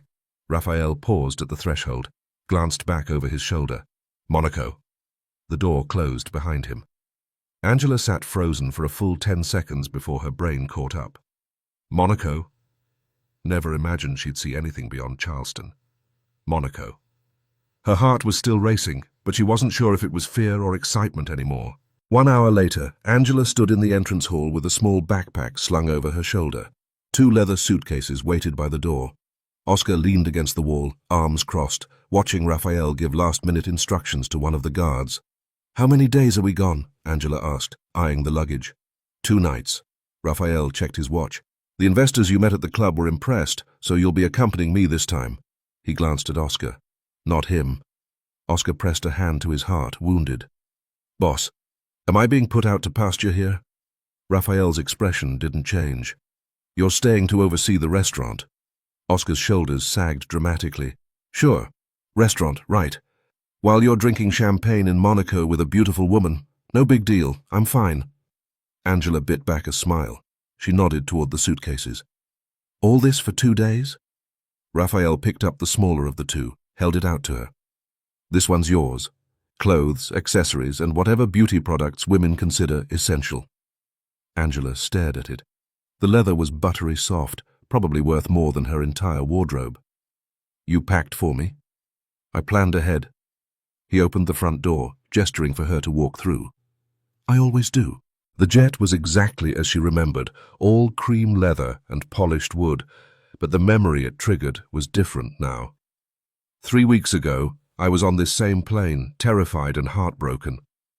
She'd been dragged from her wedding, sold by the man she thought loved her, flying toward a stranger who might kill her. Now, I'm going to Monaco, and I'm excited. The realization unsettled her. How had everything shifted so fast? Raphael settled into the seat across from hers after takeoff, a glass of whiskey in hand. His white linen shirt was unbuttoned at the collar, sleeves rolled to his forearms, dark trousers, no tie. He looks like a magazine cover, Angela thought, then immediately wished she hadn't. She glanced down at her own outfit, ponytail, Converse, jeans. Next to him, she probably looked like a teenager visiting her rich uncle. Linda appeared with that same flirtatious smile, leaning closer to Raphael than strictly necessary. "Anything else, Mr. Mancini?" Angela rolled her eyes. Some things never change. She stared out the window. "An iced margarita for my guest." Raphael's voice was casual. "Easy on the tequila." Angela's head snapped back. "How do you know I drink margaritas?" His lips twitched, the same expression that made her stomach flip. "I spent 2 years searching for you, Angela." He swirled his whiskey. "I know every detail of your life, including what you order on nights out." Warmth flooded her face. She turned back to the window, suddenly unable to meet his gaze. "Has any man ever known me this well?" The answer came quick and bitter. No. Johnny hadn't bothered. Her father hadn't stayed. When she finally looked back, Raphael was watching her with those pale eyes, steady and unreadable. "Tell me about your father." Angela's fingers tightened around the armrest. "I told you already. He left when I was 12. She kept her voice flat. "I don't know where he worked, where he lived, what he did with his life, just vague memories. A park. Ice cream once, maybe." Raphael took a slow sip of whiskey. "You haven't been lucky with men." It wasn't a question. "No real man has ever given you the value you deserve." Angela's throat tightened. "Is that you?" The thought came unbidden. "Because you kidnapped me from my wedding, and somehow I've been safer these past 3 weeks than I've ever been." She didn't say it out loud. Raphael leaned forward slightly. "If you knew where the money was, what would you do with it?" Angela laughed, but there was no humor in it. "I wouldn't have been living in a roach-infested apartment, that's for sure." "Pretend you had it." His eyes held hers. "Dreaming is free. Tell me." She swallowed. The question caught her off guard. No one had ever asked what she wanted. "A place to live, I guess. Something small but mine. Maybe a car." She paused, looking at her hands. "Then, I'd open my own cafe. Pastries, desserts, experimental recipes. A little boutique spot where I could spend all day in the kitchen, trying new things, making people happy with what I create." When she looked up, the intensity in his gaze made her forget to breathe. She turned away quickly, her neck flushing pink. "Stupid stuff." "Never mind." Raphael leaned back in his seat. "I like when your cheeks flush, little dove." His voice dropped lower. "That innocence of yours. I find it quite attractive." Angela grabbed her margarita and drained it in 3 gulps. "I think I'll sleep." She moved to a seat farther away, pulse racing, desperately trying to ignore the warmth spreading through her chest. Why does he make me fall apart like this? Monaco was another world entirely. Angela pressed her face to the car window, drinking in the Mediterranean blue, the white yachts bobbing in the harbour, the elegant buildings climbing the hillside like something from a postcard. This can't be real. The hotel lobby was all marble and crystal chandeliers. While Raphael spoke with the concierge, Angela hung back, watching. 2 women in designer dresses walked past, leggy, polished, dripping with diamonds. Their eyes lingered on Raphael, appreciation written plainly on their faces. Angela looked down at her jeans and Converse. "What am I doing here?" "Mr. Mancini." The bellboy led them to the elevator. "Our 2 finest suites, full sea and city views. The rooms connect through an interior door." 2 rooms, separate but connected. Angela bit her lip to hide her smile. She reached for her suitcase, but Raphael's hand closed around her arm first. He pulled her close, his mouth brushing her ear. "I hope you're not thinking of anything foolish." His breath was warm against her skin. "This city is beautiful, but dangerous. I'm the only one who can keep you safe here. Don't forget that." Angela's lips parted. Words died in her throat. All she could process was the heat of his grip, the scent of his cologne mixed with something deeper, warmer, his skin. Her arm burned where his fingers pressed. Static electricity seemed to dance between them. Then he released her. She walked into her room on unsteady legs, crossed to the balcony, and gripped the railing with trembling hands. The Mediterranean stretched before her, glittering under the afternoon sun. Yachts dotted the harbour. The city climbed the hills in shades of terracotta and cream. But Angela saw none of it. "You're in trouble," she told herself. "Serious trouble." She closed her eyes. You can't fall in love with him. But even as the thought formed, she knew it might already be too late. Angela stood in front of the open suitcase, running her fingers across fabrics softer than anything she'd ever owned. Did he choose these himself? Warmth crept into her face. She pulled out a black dress, short, with a neckline that plunged lower than she'd ever dared. But the cut was elegant, sophisticated rather than cheap. She put it on anyway. The woman in the mirror looked like a stranger, someone confident, someone who belonged in a world of private jets and Monaco nights. "Who are you becoming, Angela?"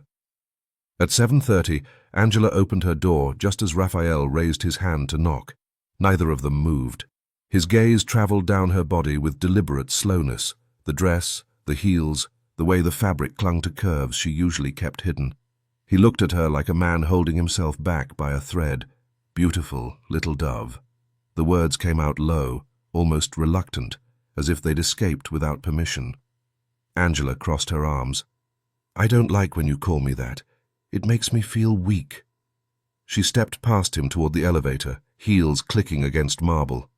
Raphael fell into step beside her, close enough that his scent wrapped around her, and her thoughts scattered. The elevator doors slid closed, sealing them in polished metal and silence. "Not because you're weak." He adjusted his cufflink without looking at her. "That day at the hotel room, you stood in that white dress like you had no idea what was about to happen. Pure, untouched, the most beautiful bride I'd ever seen." Angela's fingers curled into fists. She watched the floor numbers climb. "You reminded me of a dove," he continued, his reflection catching hers in the polished doors. "And you're still young. Inexperienced. That's not weakness. That's innocence. Something rare in my world."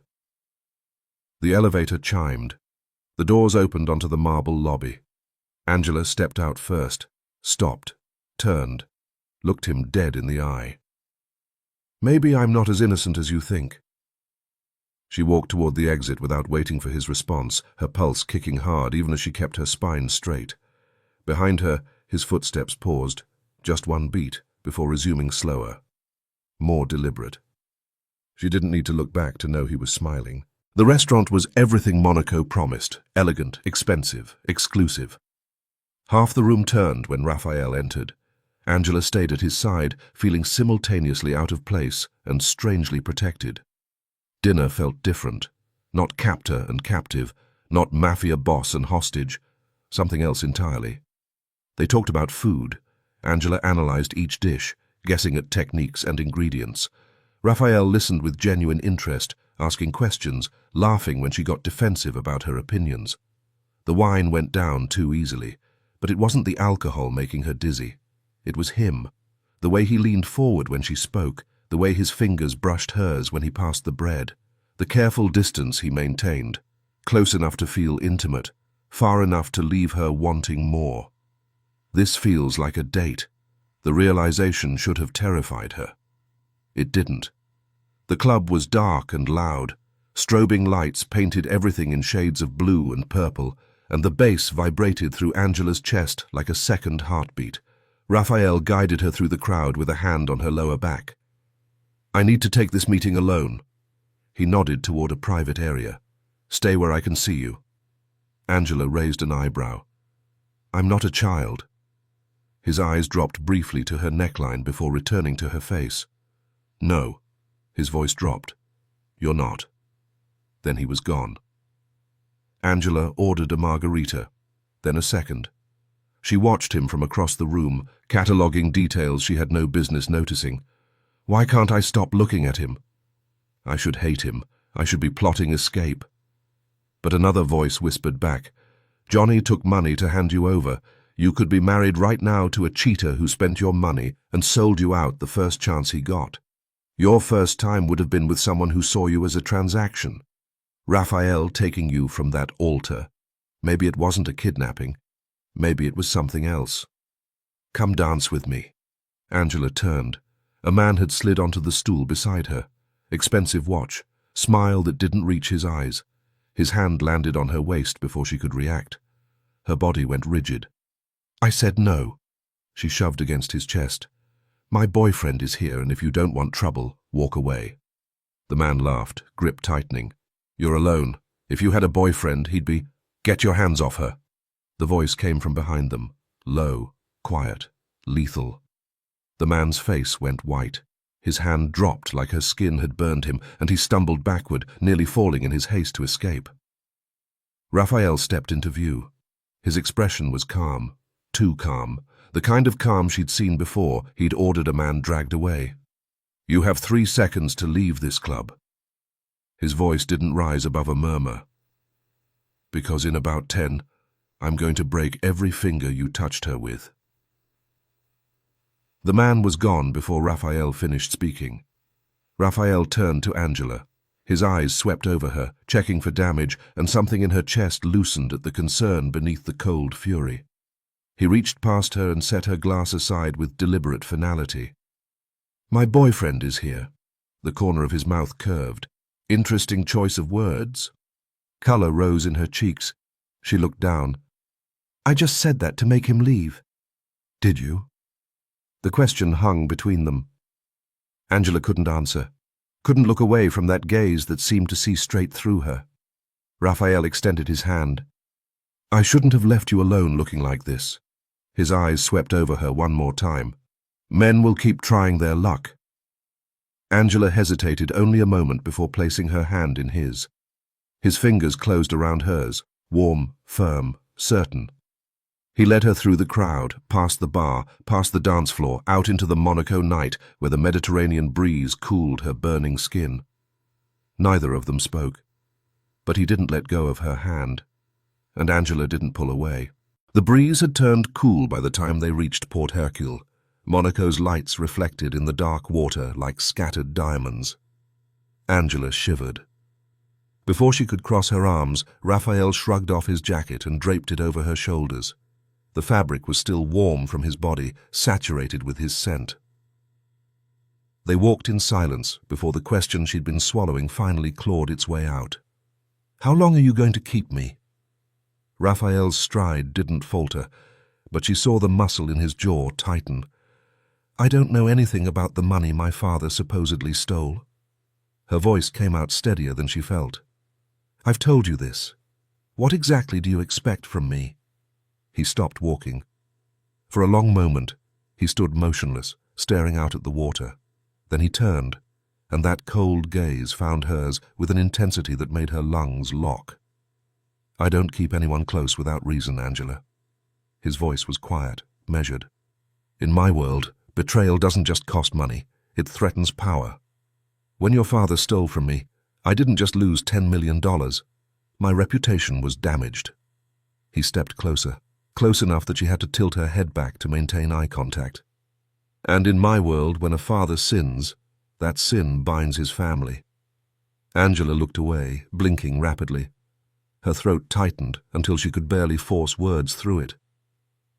"I shouldn't have to pay for what he did." Her voice cracked. "I'm not a thief." Raphael reached out and caught her chin, tilting her face back toward his. The touch was gentle, but there was nothing soft about the look in his eyes. "If you know where my money is and you're staying silent," his thumb brushed along her jaw, "then silence is theft too. I haven't been harsh with you because your innocence stops me, but don't mistake patience for weakness." The wind caught her hair, blowing strands across her lips. Raphael lifted his free hand and tucked them back, his fingers lingering. "You're here because I like having you around." The admission seemed to cost him something. "But that's not enough to let you go." Angela's eyes burned, but her voice came out sharp. "I don't know anything. You can't keep me forever." That familiar half-smile curved his mouth, the one that made her want to slap him and kiss him in equal measure. "I can keep you wherever I want, for as long as I want." He resumed walking, hands sliding into his pockets. "By my side, in my restaurant, in my house. Maybe I'll arrange a marriage for you. One of my younger men, your choice, of course. I wouldn't want you to think I'm unreasonable." The corner of his mouth twitched, barely suppressing something close to laughter. Angela froze mid-step, her insides twisted. "What?" The word came out strangled. "You'd marry me off to someone?" Raphael glanced back, something almost playful in his expression. "You're young, beautiful. Eventually you'll have needs. I can't keep you locked away like a nun forever." His eyes dropped briefly to her body, then back to her face. "Though you've managed to save yourself this long." Angela's fists clenched. Color burned her face. "That's disgusting." Raphael turned fully, stepping closer with his hands still in his pockets. "No." His voice dropped lower, rougher. "That's reality." His gaze traveled from her eyes to her lips and stayed there one beat too long. "I don't force anyone, Angela. The ones who come to me come on their own." He stepped back, turning toward the hotel. "I won't force you into anyone's bed." He glanced over his shoulder. "You'll walk into one yourself. The only question is, whose?" The elevator ride was silent. Angela stood with her back pressed against the mirrored wall, her eyes stinging, her lips trembling. Raphael leaned against the opposite side, watching her with an expression she couldn't read. When the doors opened, Angela walked to her room on unsteady legs. She reached for the handle, then stopped. Something made her turn. Raphael was right behind her, closer than she'd realized, close enough that she could feel the heat radiating from his body. "Something you want to tell me, Angela?" She opened her mouth, closed it. Her mind went blank. "I just—" He moved, one arm braced against the wall beside her head, caging her between his body and the door. He leaned in, his breath warm against her ear. "I'm listening."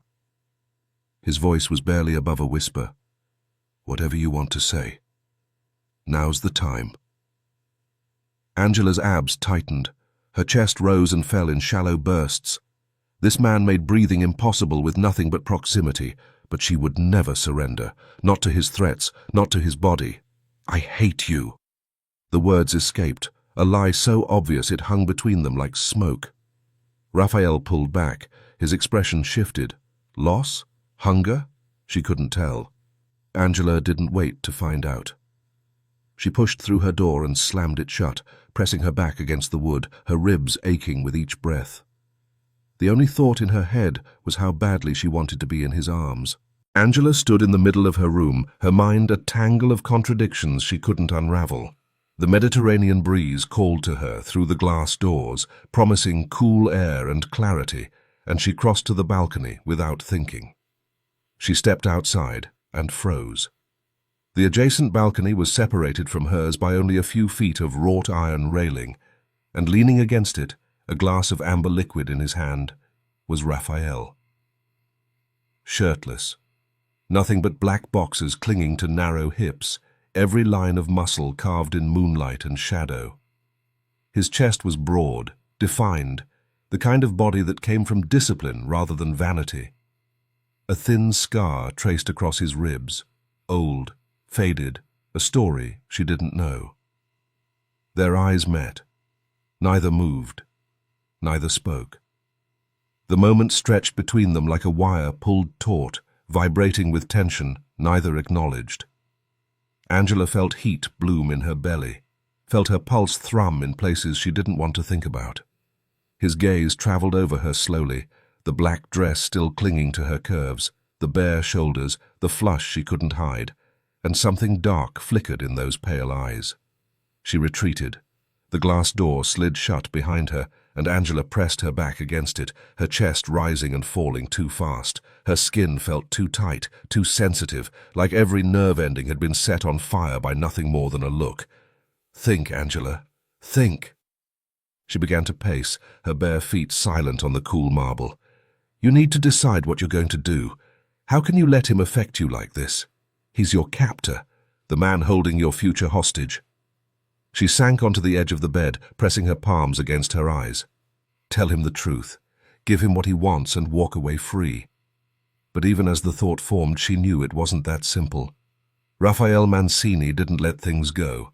Not money, not grudges, not people who interested him. Would he even let you leave? Angela opened her eyes, drew a long breath, and released it slowly. Or, the thought crept in like smoke through a crack in the door. Take control. Make the choice yourself.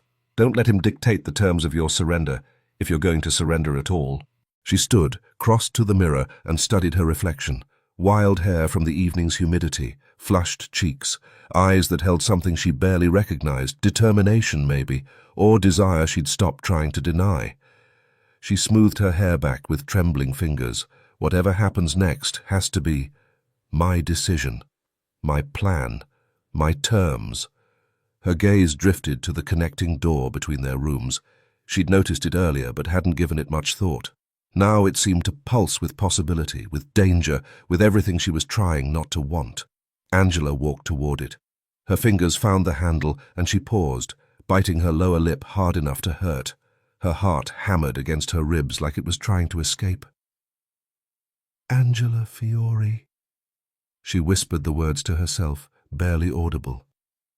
"No one decides your future. No one controls your life. You choose where it goes from here." A slow smile curved her lips, small, secret, defiant. "And you, Raphael Mancini. You'll only think you're in control, but from now on, the power is mine." She pressed down on the handle. The door clicked open. The room beyond was darker than hers, lit only by the moonlight streaming through open balcony doors. Angela stepped through, her bare feet silent on the thick carpet, her heart pounding so loud she was certain he must hear it. Raphael sat on the edge of the bed, still shirtless, still in those black boxers, his forearms resting on his knees. He was watching the door like he'd been waiting for her, like he'd known she would come. He rose slowly. Angela walked toward him, closing the distance between them with steps that felt both inevitable and terrifying. She stopped when they were close enough to touch, but not quite touching, close enough that she could feel the heat radiating from his bare skin. Angela. Her name was a whisper on his lips, rough with something she recognized now, the same hunger she felt coiling low in her belly. "I decide who I want." Her voice came out steadier than she expected, her chin lifting with a confidence she wasn't sure she felt. "I decide what I choose. No one else." Something shifted in his expression, surprise maybe, or respect. His hand came up to cup her face, his palm warm against her cheek. "And what do you choose?" Angela answered by closing the last inch between them. Raphael's mouth found hers with a desperation that stole her breath, his arms wrapping around her waist and pulling her against him until there was no space left between them. The kiss was nothing like she'd imagined, not gentle, not tentative, but consuming, demanding, the kind of kiss that erased everything that came before it. He lifted her easily, and her legs wrapped around him as he carried her to the bed, laying her down against cool sheets that did nothing to calm the fire burning through her veins. His fingers found the zipper at the back of her dress. "These zippers," he muttered against her throat, a ghost of his usual smirk playing at his lips. Always in the way. The fabric slipped away, and Angela felt exposed in a way that had nothing to do with nakedness, but when his gaze traveled over her, there was nothing but reverence in his eyes. Wonder, almost, like he couldn't believe she was real. "I've been waiting for this," he whispered, his lips tracing a path from her collarbone to the hollow of her throat. "Since the moment I saw you in that wedding dress." His touch was fire. Everywhere his hands moved, her skin ignited, every nerve ending screaming with sensation. Angela arched into him, her fingers digging into the muscles of his back as coherent thought dissolved into pure feeling. His hands were everywhere, her waist, her hips, the curve of her spine, and Angela stopped thinking. "Look at me." Raphael breathed to her lips. She did. Those eyes burned into hers, stripped her bare, saw everything she'd been hiding. "This isn't just tonight," his voice was raw. "You understand that? After this you're mine. No one else, ever." Angela's answer was to pull him into her. That was all the permission he needed. "No, don't close your eyes." Raphael's voice was gravel and smoke. "I want to see your eyes when you become mine. When I'm inside you, I want you to feel every second of this." When they finally came together, Angela understood why people called this making love, because it wasn't just pleasure. It was surrender, trust, something that couldn't be undone. The initial sting melted into something deeper, fuller, a sensation that built and built until she thought she might shatter. He was gentle when she needed gentle, fierce when she needed more. He watched her face like her expressions were the only thing in the world that mattered, adjusting to every gasp, every sigh, every whispered word. His hands gripped her hips, guiding her rhythm, his forehead pressed against hers as their breath mingled. And when release finally crashed through her, she cried out his name, the first time she'd said it without anger, without fear, without pretense. Just his name, just him. Her sounds melted into his, gasps and groans blurring into one. They fell asleep tangled together, her head on his chest, his arm wrapped around her like he was afraid she'd disappear. Morning light filtered through the curtains, painting the room in shades of gold. Angela woke slowly, awareness returning in fragments, the warmth of the body beside her, the soreness in muscles she'd never used, the steady rhythm of his heartbeat beneath her cheek. She lifted her head and looked at him. Asleep, Raphael looked younger than 38. The sharp edges of his face softened, the perpetual tension in his jaw released. He looked almost peaceful, almost human, like a sculpture carved by someone who understood beauty required vulnerability. Her fingers drifted to his face without permission, tracing the line of his jaw, the curve of his cheekbone, the corner of his mouth. "Is this love?" The realization hit her like a blow to the chest. This is what love feels like. This consuming, terrifying, overwhelming thing I've never felt before. Raphael's eyes opened. Before she could react, he moved, one fluid motion that flipped her onto her back with him above her, pinning her wrists together above her head. The playful smile on his face was new, softer than his usual smirk. "My little dove." He lowered his mouth to her ear, his breath warm against her skin. "You know I never let go of what's mine. You understand that now, don't you?" Angela's body arched toward him instinctively, a soft sound escaping her lips. "I'm here because I chose to be." Her voice was barely a whisper. "Remember that." Raphael smiled, a real smile, one that reached his eyes and transformed his entire face. "That doesn't change the fact that you're mine now, Angela." He kissed her temple, her cheek, the corner of her mouth. "And now, we're not leaving this bed until evening, because I want to memorize every inch of you." Angela melted into him, let herself be consumed by his touch, let pleasure wash away everything else. But even as she lost herself in his arms, one thought remained, stubborn and persistent at the back of her mind. When do I tell him the truth? The question had no answer, not yet. They stayed in bed until evening, the world outside their door forgotten. Raphael lay behind her, one arm draped across her waist, his lips brushing the curve of her shoulder. Angela's body still hummed with the aftershocks of pleasure, every nerve ending oversensitized, aware of every place their skin touched.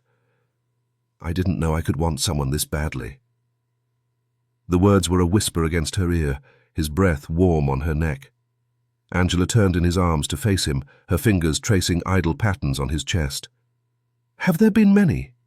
She kept her voice light, but something tightened in her stomach. "Women, I mean." Raphael kissed her lips, slow, unhurried. "I'm 38, Angela. Of course there have been." His thumb traced the line of her jaw. "But none like you." "What do you mean, like me?" "Innocent." He tucked a strand of hair behind her ear. "Natural. Defiant. Someone I couldn't bring myself to break." Angela's chest constricted at his words. She looked up at him, vulnerability cracking through her carefully constructed walls. "I don't know you, Raphael." Her voice came out smaller than she intended. "That scares me." He gathered her closer, his hand smoothing down her hair in a gesture so tender it made her throat ache. "I won't let anyone hurt you, little dove." Angela searched his eyes, those pale blue depths that revealed nothing and everything at once. "Even yourself?" Raphael went still. For several heartbeats, he simply looked at her, something shifting behind his gaze that she couldn't name. Then he kissed her, deep, consuming, his answer pressed against her lips. "Even myself." The restaurant was all glass and candlelight, perched on a cliff overlooking the Mediterranean.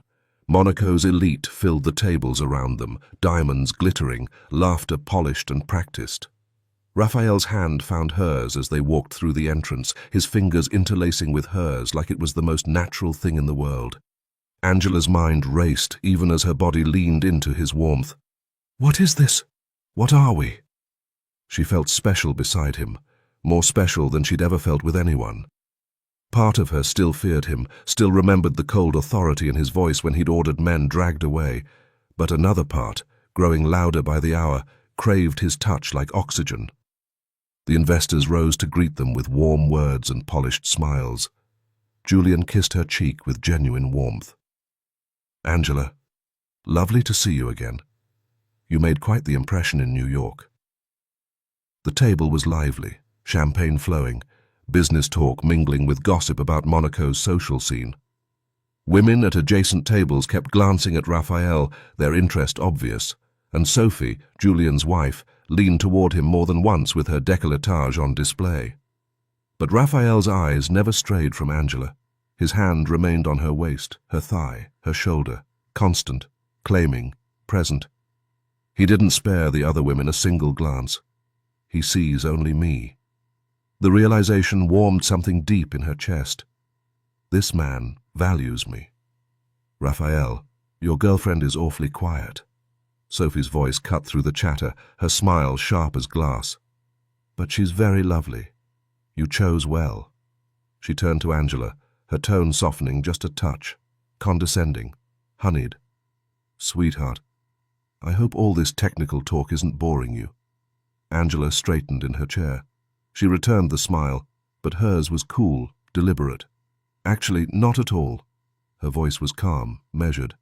"I'm listening with interest. And if anyone asked for my opinion, I'd give it. I just chose not to interrupt.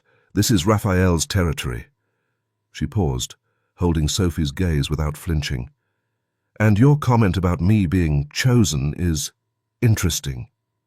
The table seemed to hold its breath. "Do you believe women wait to be chosen? Or did you say that because I'm younger?" Sophie's perfectly painted lips parted, but no words came. "Because from where I'm standing," Angela added, her voice steady, unshaken, "if a woman doesn't choose first, no man gets to claim he's done the choosing." Silence settled over the table like a velvet curtain falling. Angela felt Raphael's gaze on her, sharp, assessing. She glanced at him and caught it, that familiar hint of a smile touching the corner of his mouth, his eyes narrowed with something that looked dangerously close to admiration. It gave her courage. Julian chuckled, breaking the tension. "She has a point, Sophie." He raised his glass toward Angela. "And truthfully, this young woman is the reason we're all sitting here. Her idea in New York convinced me this partnership was worth pursuing." Raphael lifted Angela's hand from the table and brought it to his lips, pressing a kiss to her knuckles while his eyes held hers. Angela is a cook. Pride colored his words. And an exceptional one. She will be a chef soon. Julian's interest visibly increased. Is that so? We're opening several restaurants in the coming year. Perhaps we could discuss working together. We'll be competitors in that arena, Julian. Raphael's voice was polite, but firm, his gaze cutting to the older man with unmistakable warning. And I don't intend to lose my girlfriend to the competition. Angela's cheeks flushed hot. He called me his girlfriend. His, not his prisoner, not his hostage. His girlfriend. But is there a difference with a man like Raphael? Later that night, in his room, the city lights glittering through the floor-to-ceiling windows, Angela straddled his lap as his hands roamed her bare skin. I was proud of you tonight. His voice was rough, his breath uneven against her neck. The way you handled that woman. Quick, sharp. You put her right in her place. Angela smiled, rolling her hips in a way that made his jaw clench. She deserved it. That line about choosing... He pulled her closer, his mouth finding the hollow of her throat. I never looked at it that way before.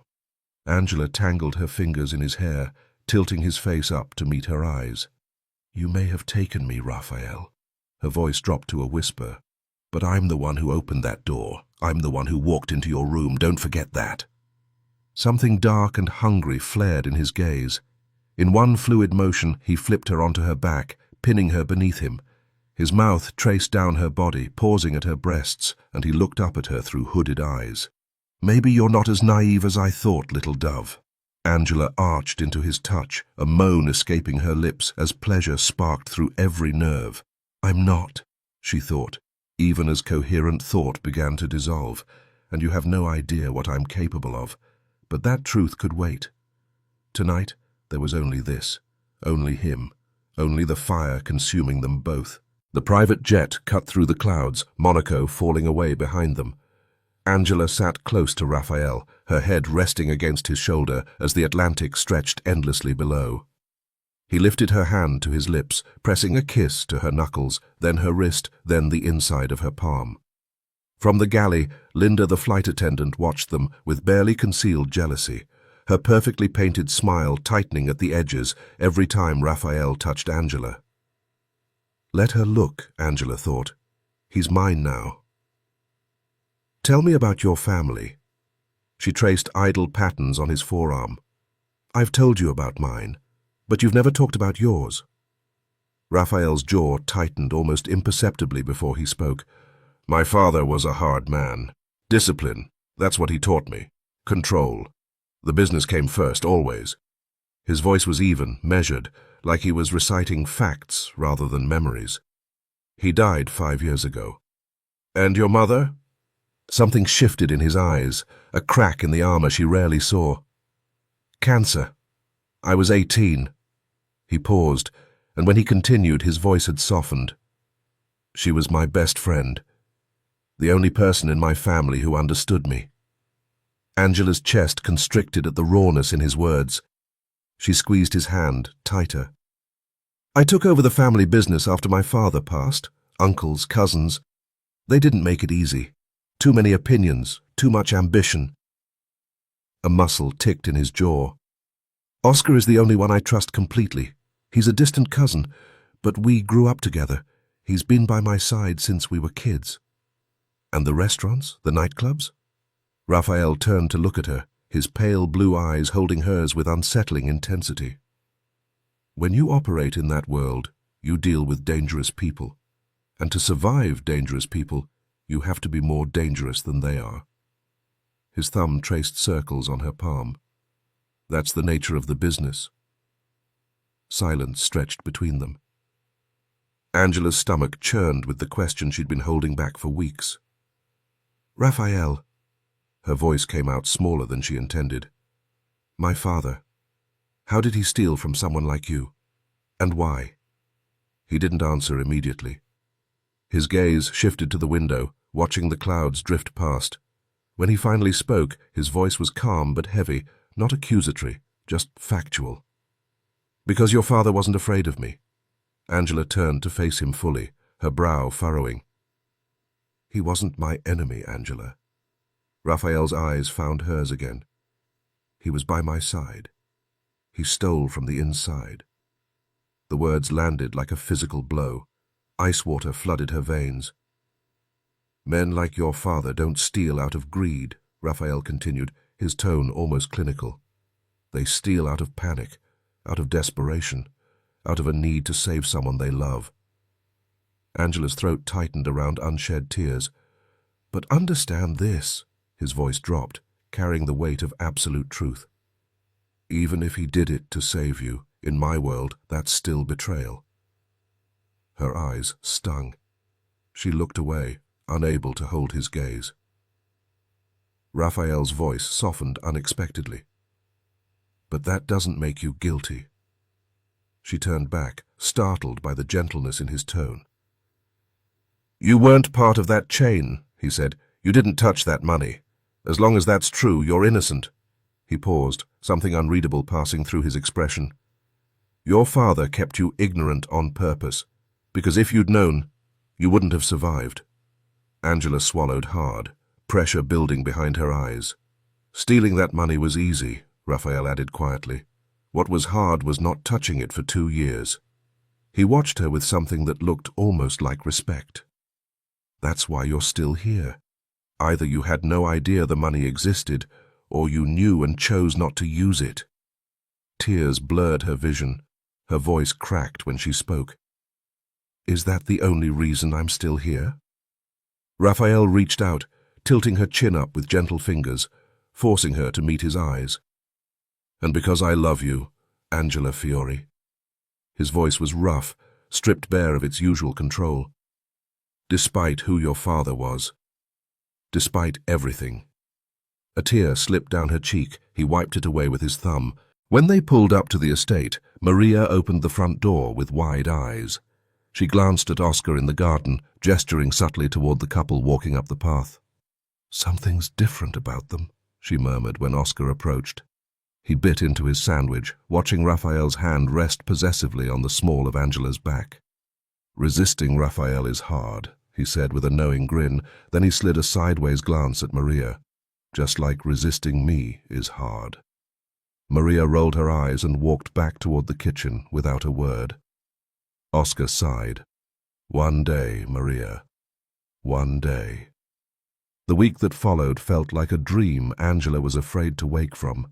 She worked in Raphael's restaurant every day, developing the pastry menu, her hands covered in flour and sugar. For the first time in her life, her work felt like art, valued, respected, important. Raphael moved her things into his bedroom. The massive walk-in closet now held her clothes alongside his, plus dozens of new pieces he'd bought for her. That night, he carried her across the threshold like a bride, his lips brushing her ear as he whispered, "This is our room now. I don't want you even one door away. We sleep together, every night." Warmth bloomed in her chest like sunrise. He gave her a phone, her own, unrestricted. She called Miranda immediately. "Angie!" Miranda's voice crackled with relief. "Where the hell have you been? Everyone in Charleston is losing their minds." "I'm okay," Angela smiled, leaning against the window. "I'm with Raphael. I'm safe. I'm happy." Miranda paused for a second. "The man who took you from your wedding?" "He didn't take me, Miranda. He saved me. I'll tell you later." Angela's voice steadied. "Tell my boss I'm sorry, but I'm living in New York now." In the garden the next afternoon, Oscar sat beside Angela on the stone bench, his shoulders slumped in defeat. "I'm trying to lose weight for her," he muttered, staring at the sandwich in his hands. "I know I'm ugly. A beautiful woman like Maria. What would she want with me?" Angela swatted his arm, unable to suppress a smile. "Oscar, I think Maria likes you. She's just playing hard to get." She raised an eyebrow. "And let's be honest, you're not actually dieting. You just like saying the word. Meanwhile, your hands are full of sandwiches and pastries."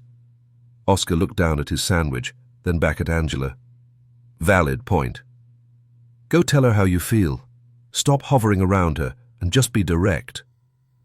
He considered this for a long moment, then nodded with newfound determination.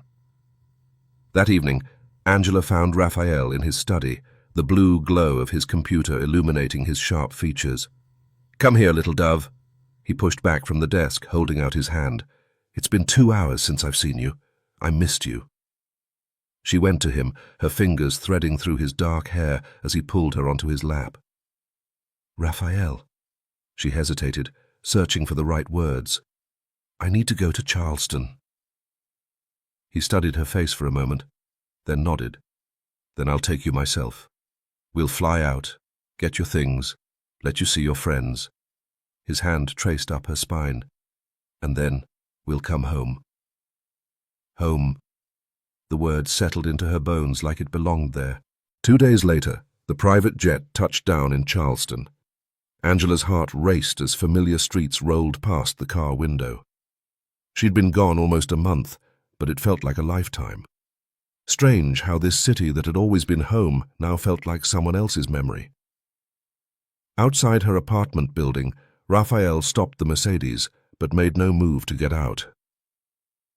"You're not coming up?" He shook his head. "Take as much time as you need. This is your space. I'll wait here." She leaned across the console and kissed him, soft, lingering, grateful. Upstairs, Miranda nearly tackled her at the door. "Angie!" Tears streamed down her friend's face. "I was so worried."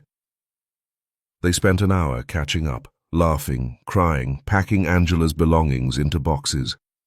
Every few minutes, Angela found herself drifting to the window, watching Raphael's car parked down the street.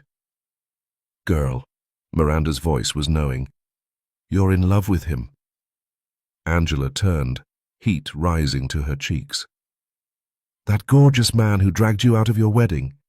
Miranda shook her head in disbelief. "I mean, he scared the hell out of all of us. But honestly, he saved you from Johnny. That guy was a leech," she grinned. "So maybe getting kidnapped was the best thing that ever happened to you."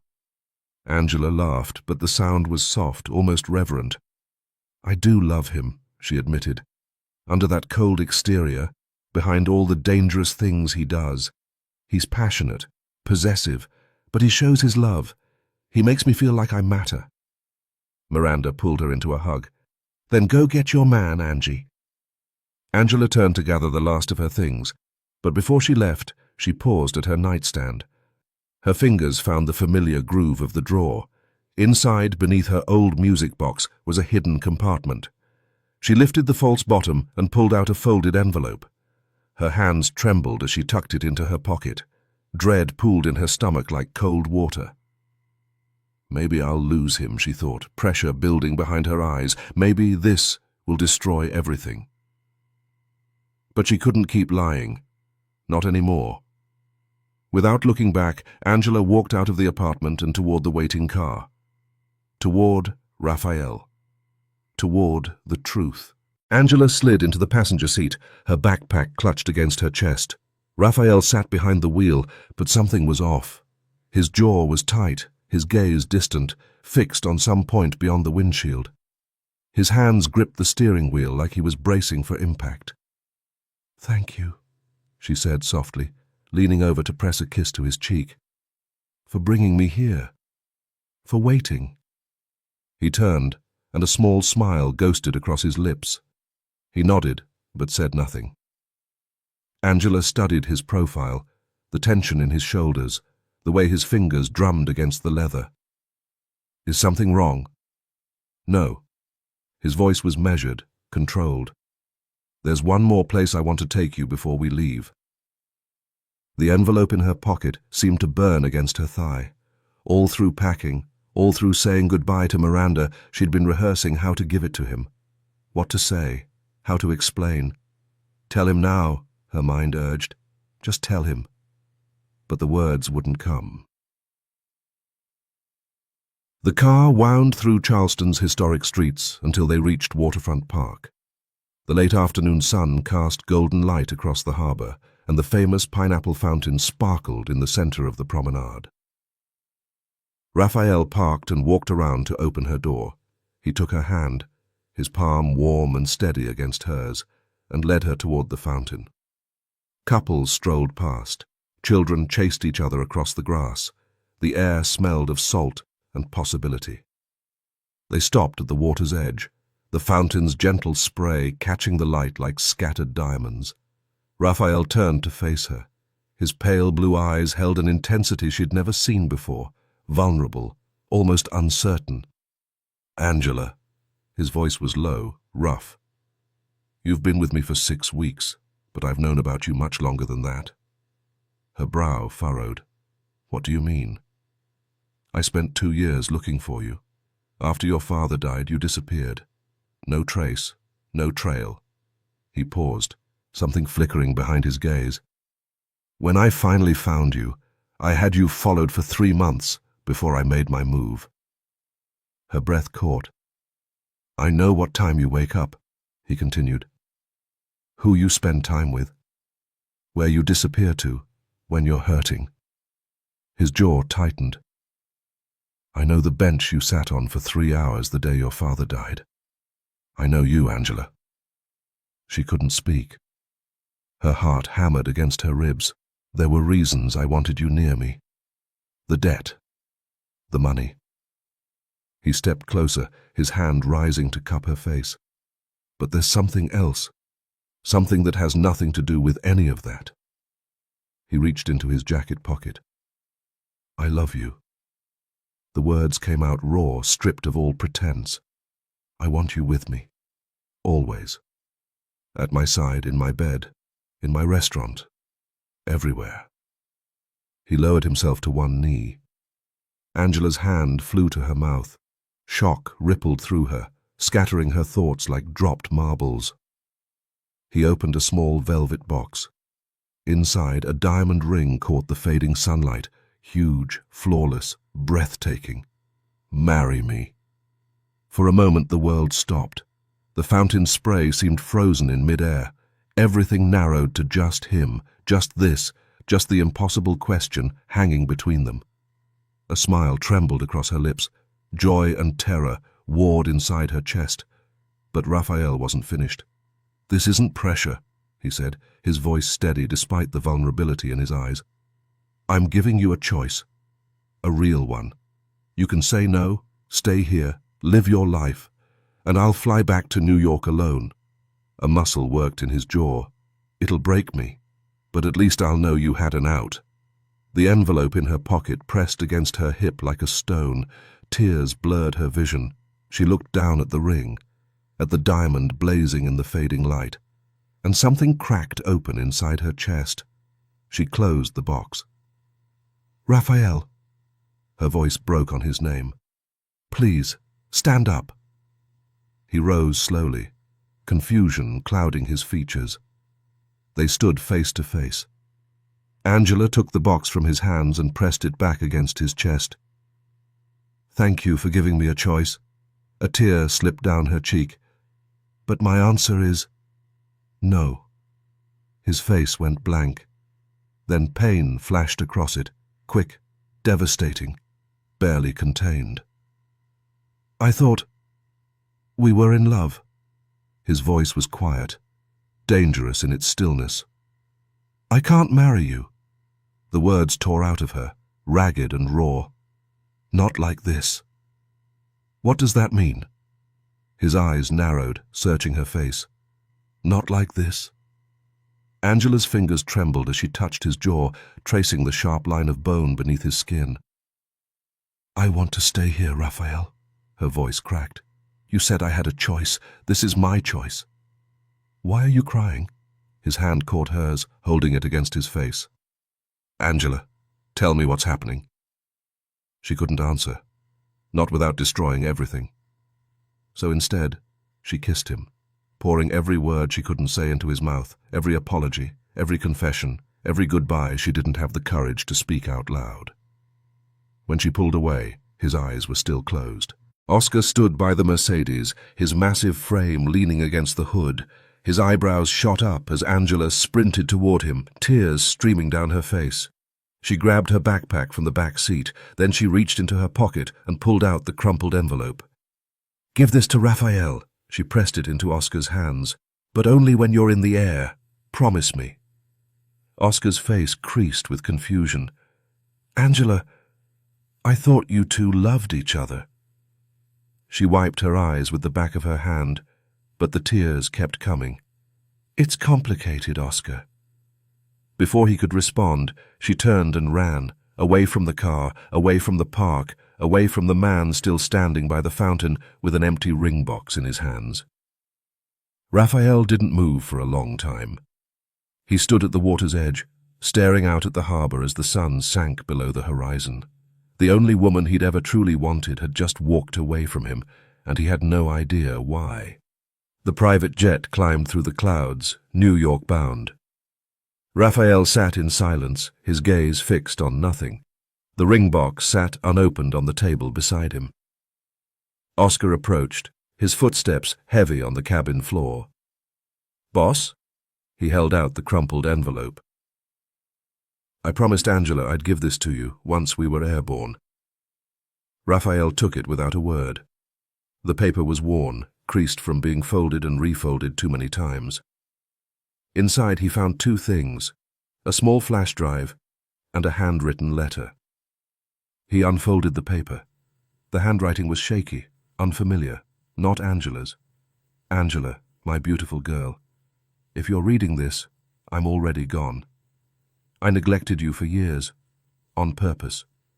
Men in my line of work don't get to have families. I kept you and your mother at arm's length to keep you safe.